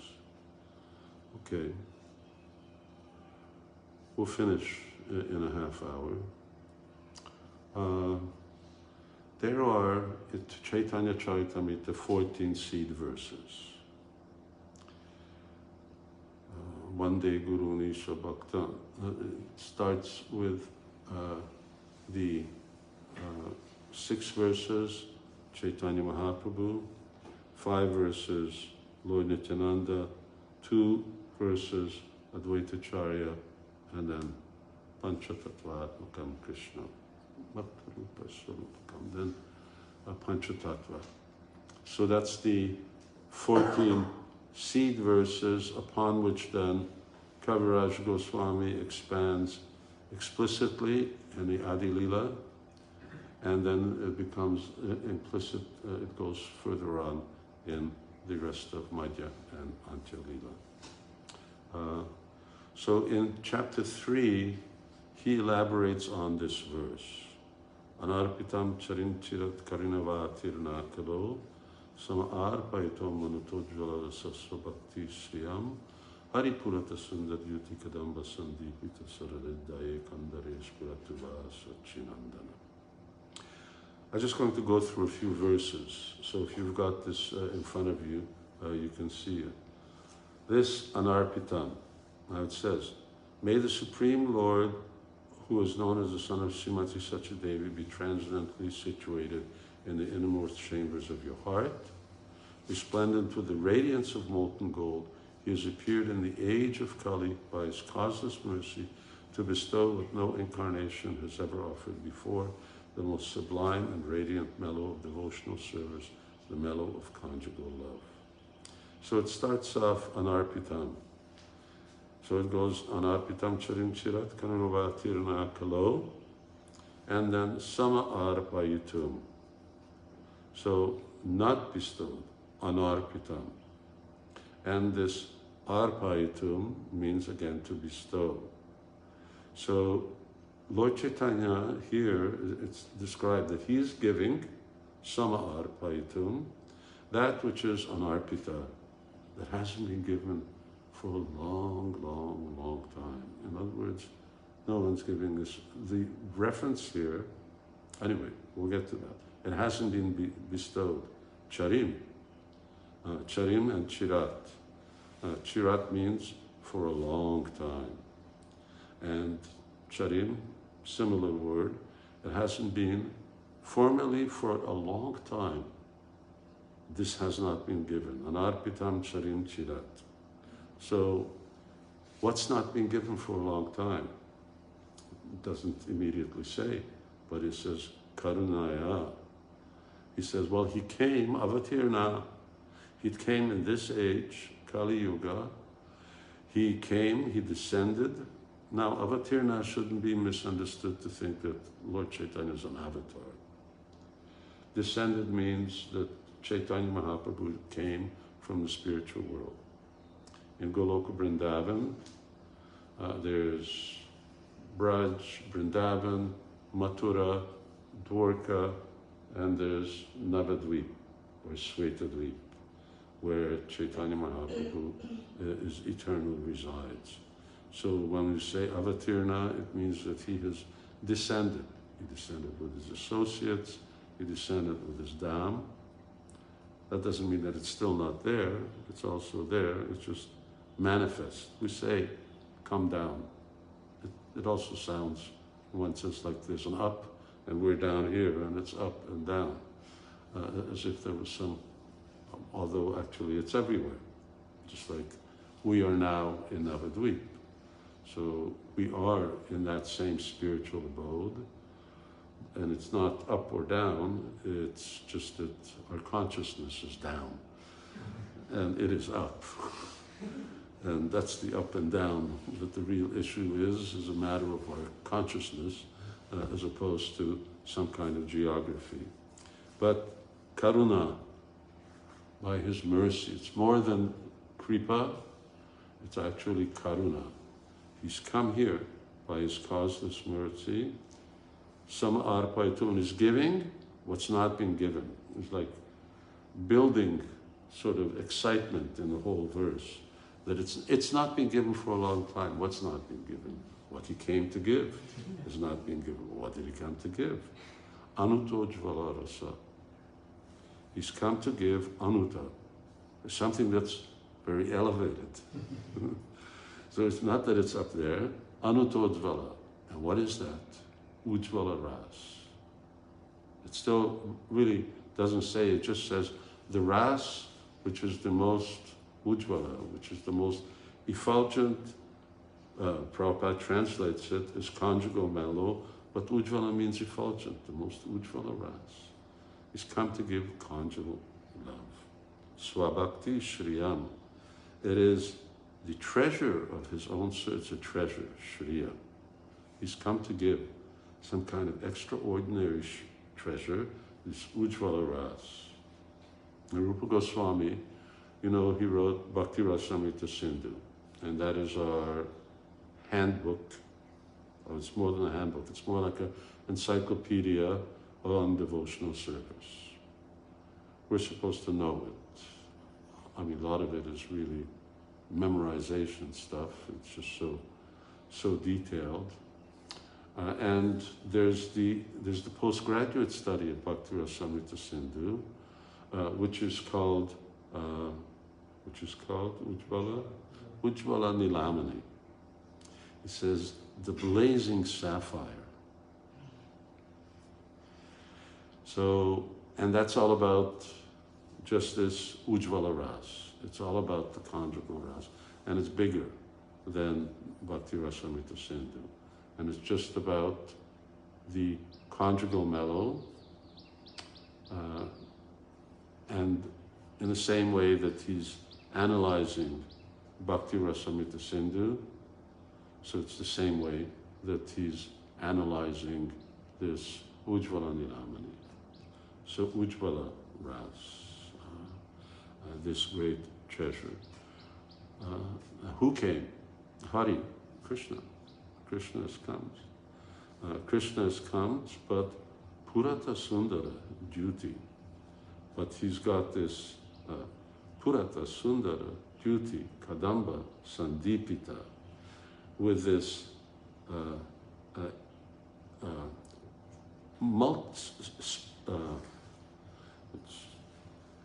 how do I translate it? I should just look at the translation. Purata, this gold, he's Hari, with a gold, beautiful, Sundara, beautiful, golden complexion, multitude, that it's an expanded, extraordinary complexion. And Sandipita, Sadaridai, Kwandare, Spuratu, let the Sachinandana, who's the son of Mother Sachi, let he, his effulgence, light up the cavity of your heart, and let him always reside there. Because if Lord Chaitanya is always in your heart, or Radha Krishna is always in your heart, then that effulgence, it will, all these other things that we suffer with, they are darkness. Krishna Surya Sama Vayo Maya Andakar. Yahan Krishna Tanai. So wherever Krishna is, then there's no darkness. Wherever Chaitanya Mahaprabhu is, then there's even more effulgence. Because Krishna's effulgence is like the effulgence of a sapphire. The sapphire is darkish. So it's like the effulgence of a cloud. But now here you have the golden effulgence. Purata, Sundara, Juti. Very, very beautiful. So Chaitanya Mahaprabhu has appeared, and there are two things in this verse. The second thing is, what is the real reason for his appearance? He's coming to give this conjugal ras, which actually was not known. And I'm not going to be speaking about that. I'm going to be speaking about what Kaviraj Goswami first talks about.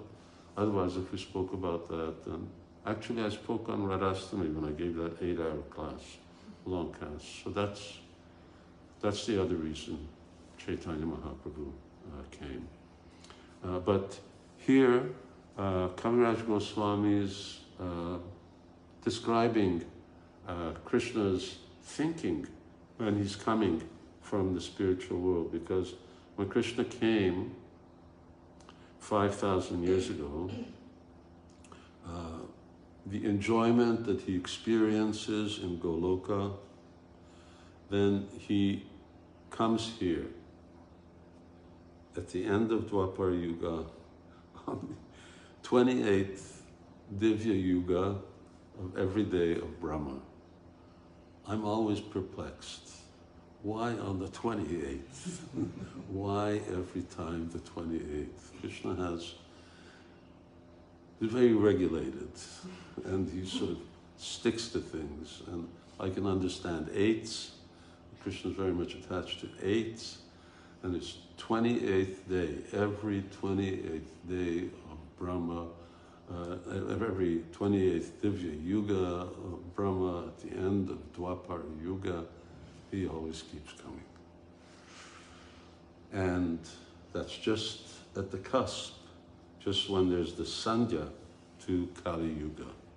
We're sort of, I got a feeling we're getting out of the Sandhya and getting into Kali Yuga really fast. But there's a 5,000 year transition always between one age and the other. So that's called a Sandhya. And technically we're sort of in that Sandhya, but we're in Kali Yuga. So we're in the Kali Yuga part of that Sandhya. And when he's here, then he displays all these wonderful pastimes. Read about in Krishna book, in Srimad Bhagavatam. They're really, really wonderful. But when Krishna goes back, and Krishna thinks, and this is very interesting, Kaviraj Goswami is saying, well, what was Krishna thinking? Well, I went there, just like when you go on a holiday or something, and then you sort of mull over, oh yeah, this was so nice, and because material world is special. It's even special for Krishna because of the real contrast. I mean, the demons here are real demons. There's, Sanatana Goswami says there's demons in the spiritual world, but they're sort of make-believe demons, yoga, Maya demons, but these are real demons. And so there's real demons to fight with, and there's devotees to be made. There's no devotees to be made in the spiritual world. So after he's thinking that I went to the material world, but actually people haven't really gotten it. They really didn't get the message. They didn't get the message of Bhagavad Gita. They didn't get the message that I gave to Uddhava. Krishna spoke to Uddhava in much more detail about Bhakti Yoga. Uddhava went to Badrika Ashram. He told the sages there. He spoke to Narayana Rishi. Still, the world didn't really quite understand the secret of spontaneous devotional service. A few did. And Prabhupada said that, only a few people, Pandavas, few hundred, Prabhupada said, who knew Krishna was Supreme Personality of Godhead. In Padma Purana, there's the story of Arjuna, who comes to Krishna, and he wants to know what is it that the gopis are experiencing. So in other words, Arjuna understood, even though of course he's eternally Arjuna. It's just like Narada Muni is our guru, we're following in his line.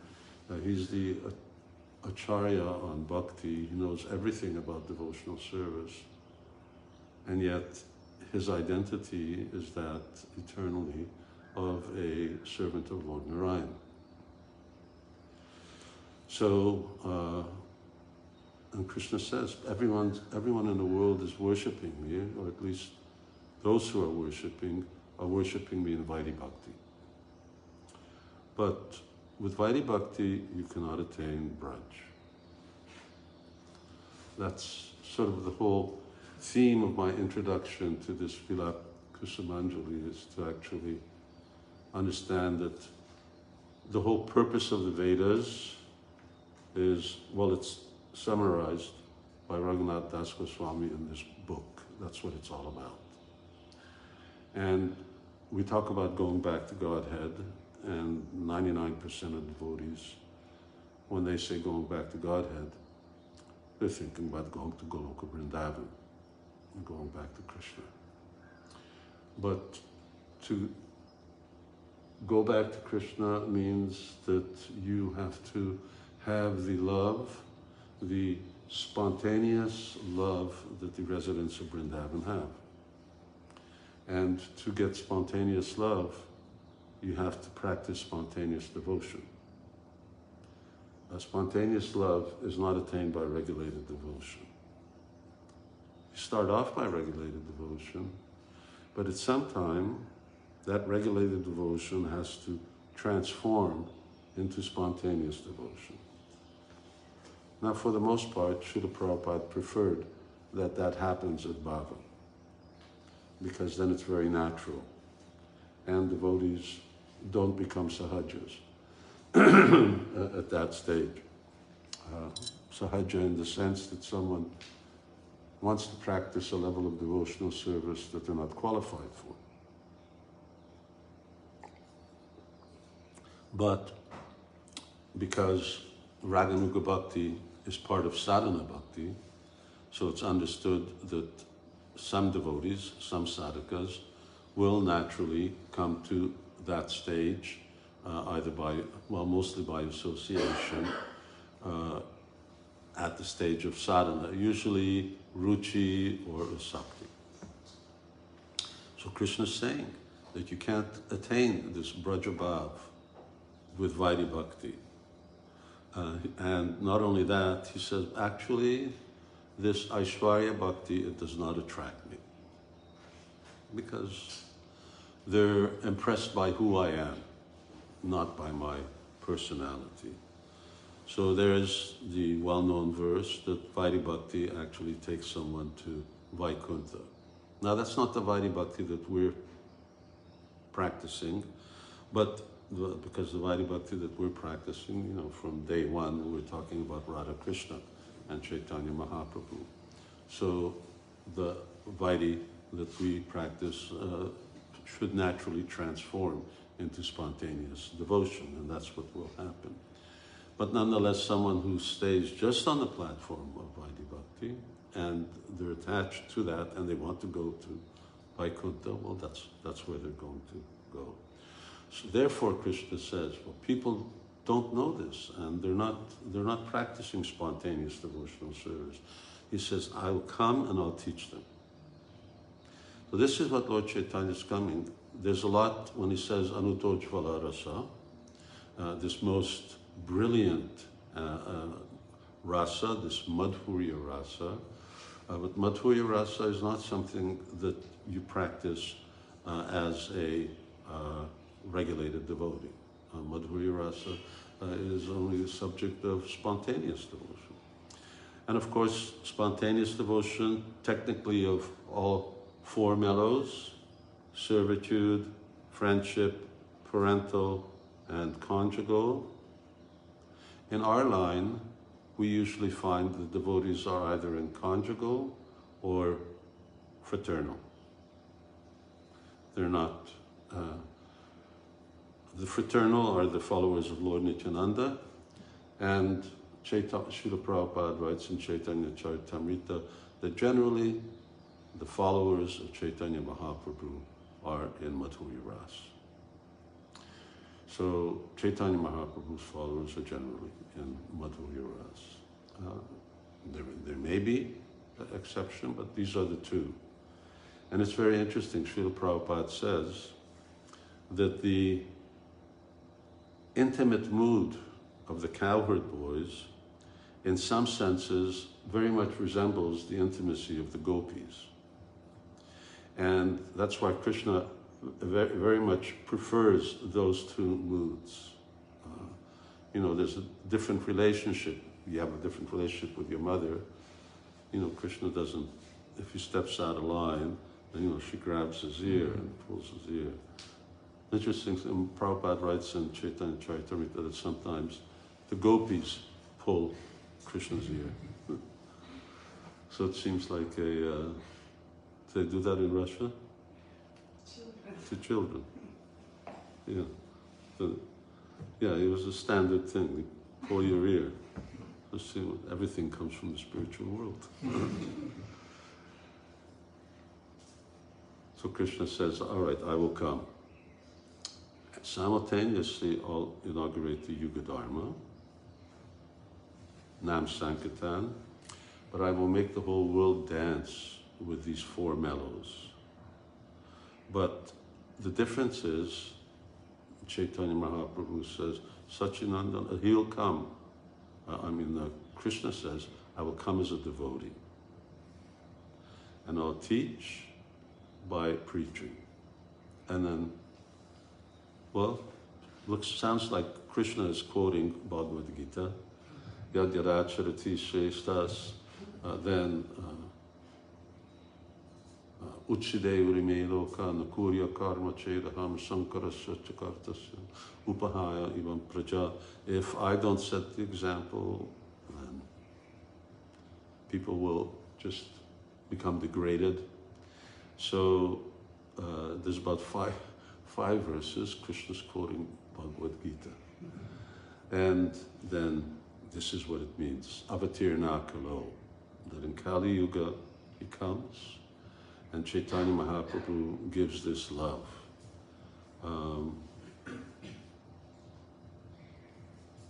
He gives it in a packaged form. You have to unpackage it. I don't know, you have instant food? In the West, they have these instant things. You just buy it, stick it in the oven, or the, microwave, and instant food. So more or less, we have it instant, which means sort of one lifetime. I was just looking at one of my godbrothers, Revati Nandan, his discussion with Srila Prabhupada, asking questions. Asked Prabhupada, how long did it, it's a pretty brave question, how long does it take for you to perfect your japa? Prabhupada said 30 years. He said it takes patience and perseverance. What are the most important things for that? Patience and perseverance. I'd heard this when I was a young devotee, but I didn't know where it came from. Now I knew where it came from. So he comes, and then there's this beautiful description of Chaitanya Mahaprabhu, lion-like, Hari. His shoulders are like a lion, his prowess is like a lion, his voice is like a lion. Just imagine, he's 7'6" tall. I mean, he is big. And that's compared to Bengalis. But he's really big. And just his voice drives away all anarthas. So we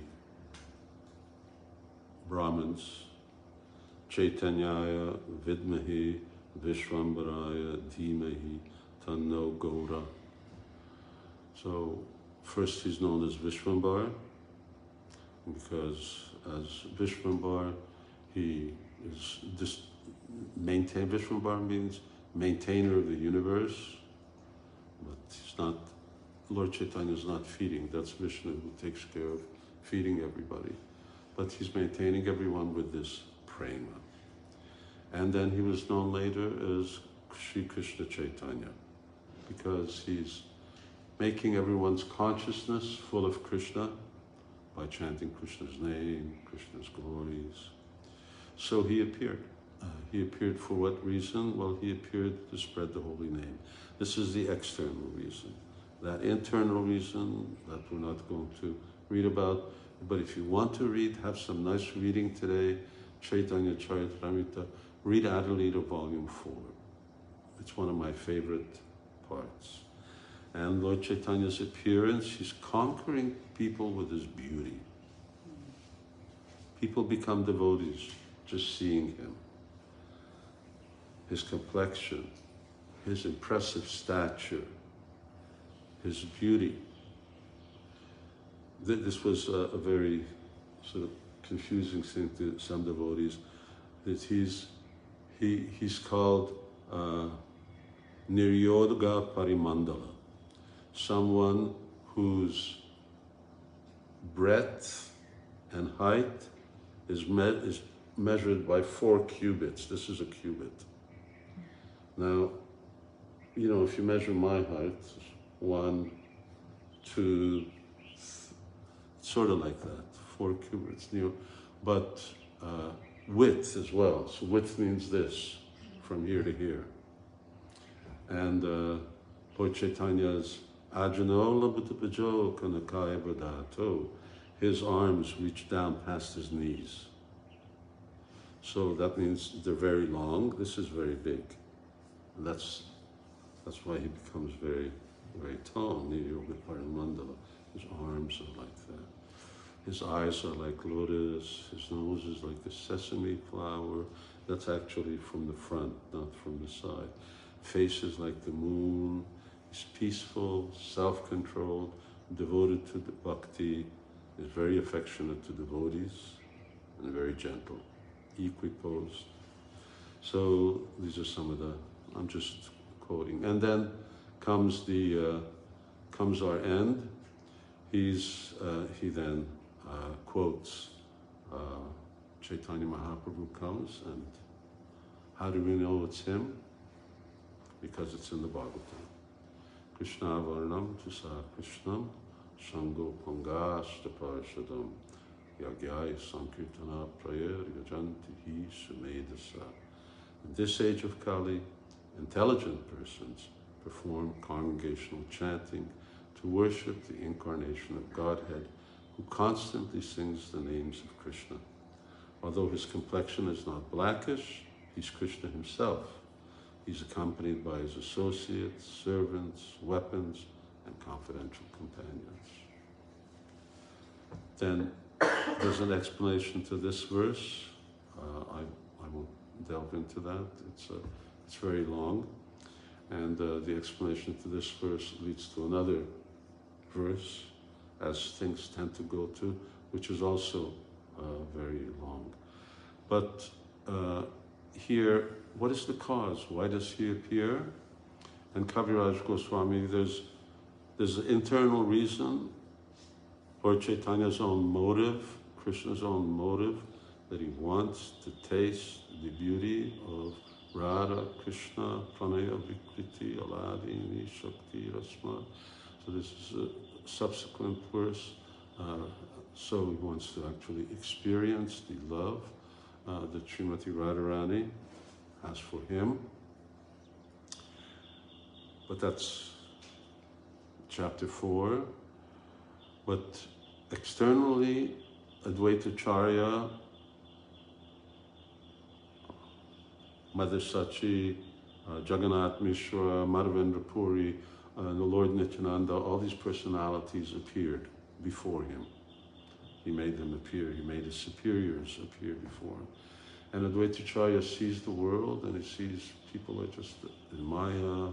They don't care anything about devotional service. They don't know anything. He lives in Shantipur. I mean, Shantipur was the hotbed of communism in West Bengal. It's the home of Smartas even then, although he was head of the Brahmins community. One of the reasons he used to come to Māyāpur because there were devotees there. Srivas and others, so it was a big devotee community.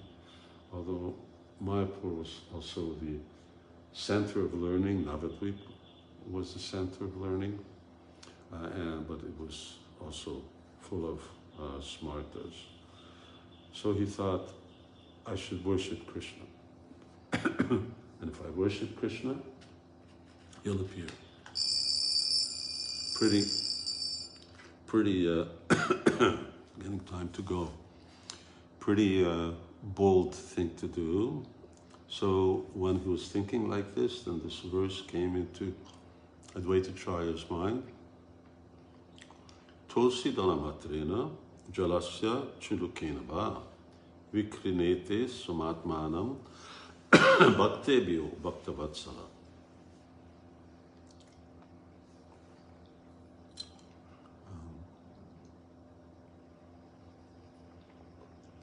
Sri Krishna, who's very affectionate towards his devotees, sells himself to a devotee who offers him merely a tulsi leaf and a palm full of water. Bhagavad Gita. Patram pushpam palam toyo yome bhaktya prayachati.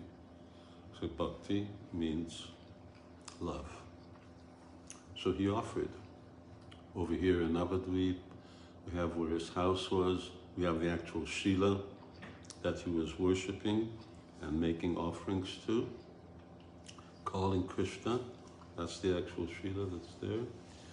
And then Lord Chaitanya, on many, many occasions, Chaitanya Bhagavat, Chaitanya Charitamrita, other books, Chaitanya Chandradoya, Lord Chaitanya saying, I was sleeping in the ocean of milk and he woke me up and he called me. Then we come. So Nada, we used to call him Nada, old man. And he says, he called me and I appeared just for his reason.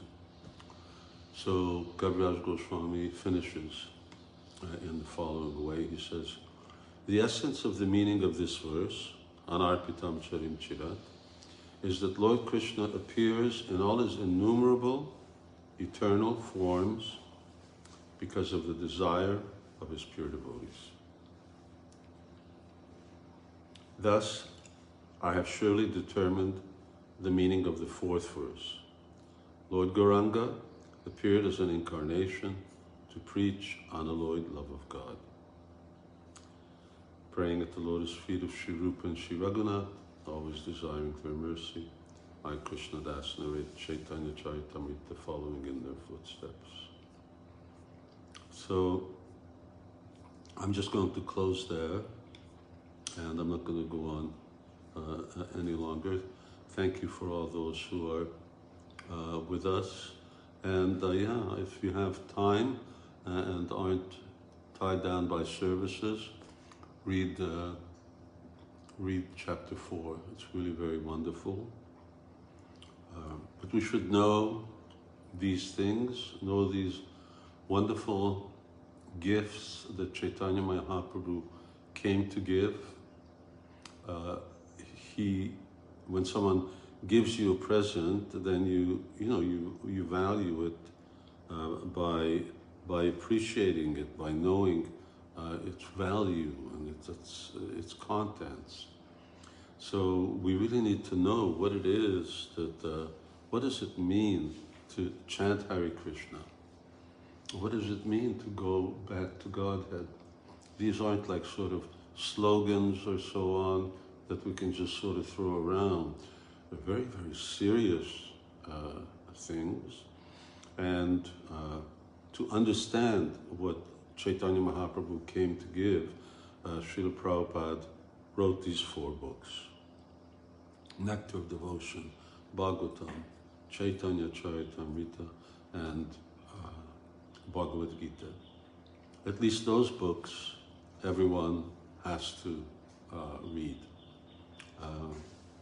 Srila Prabhupada had said, Kaviraj Goswami, there's this nice verse.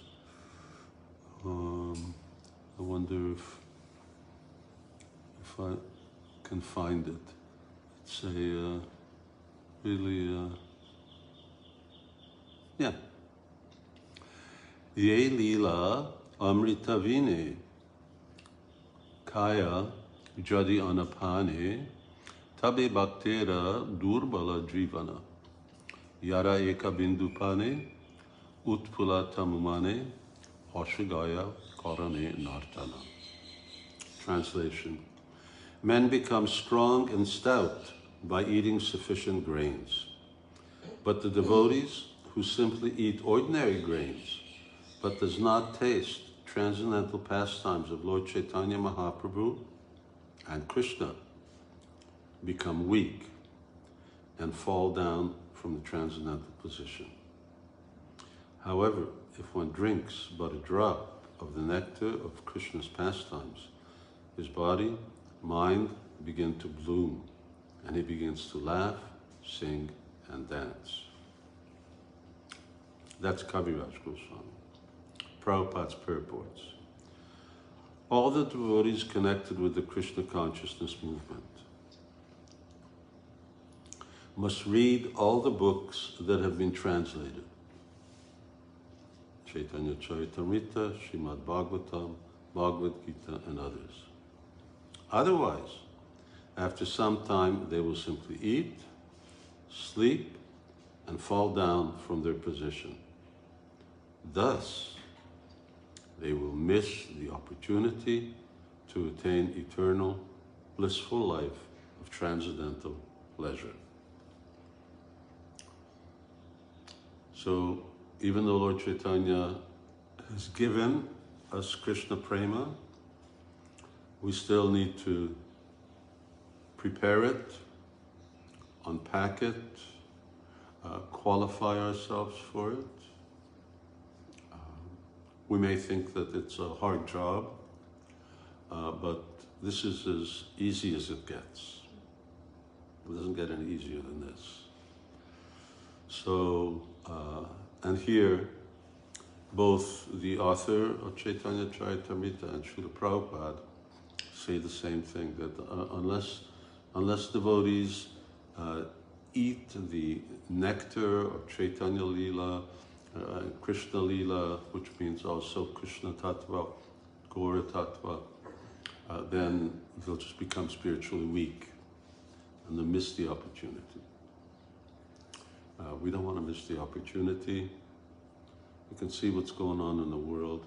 We want to go back to Godhead as quickly as possible. Thank you all very much, and Hare Krishna to everyone, and have a wonderful Gaura-pūrṇimā. Srila Prabhupada ki jai, Shri Shri Panchatattva ki jai, Shri Chaitanya Mahaprabhu ki jai, Jai Nitai Gaura-Premanandi, Hari Hari Hari Hari Hari Bo.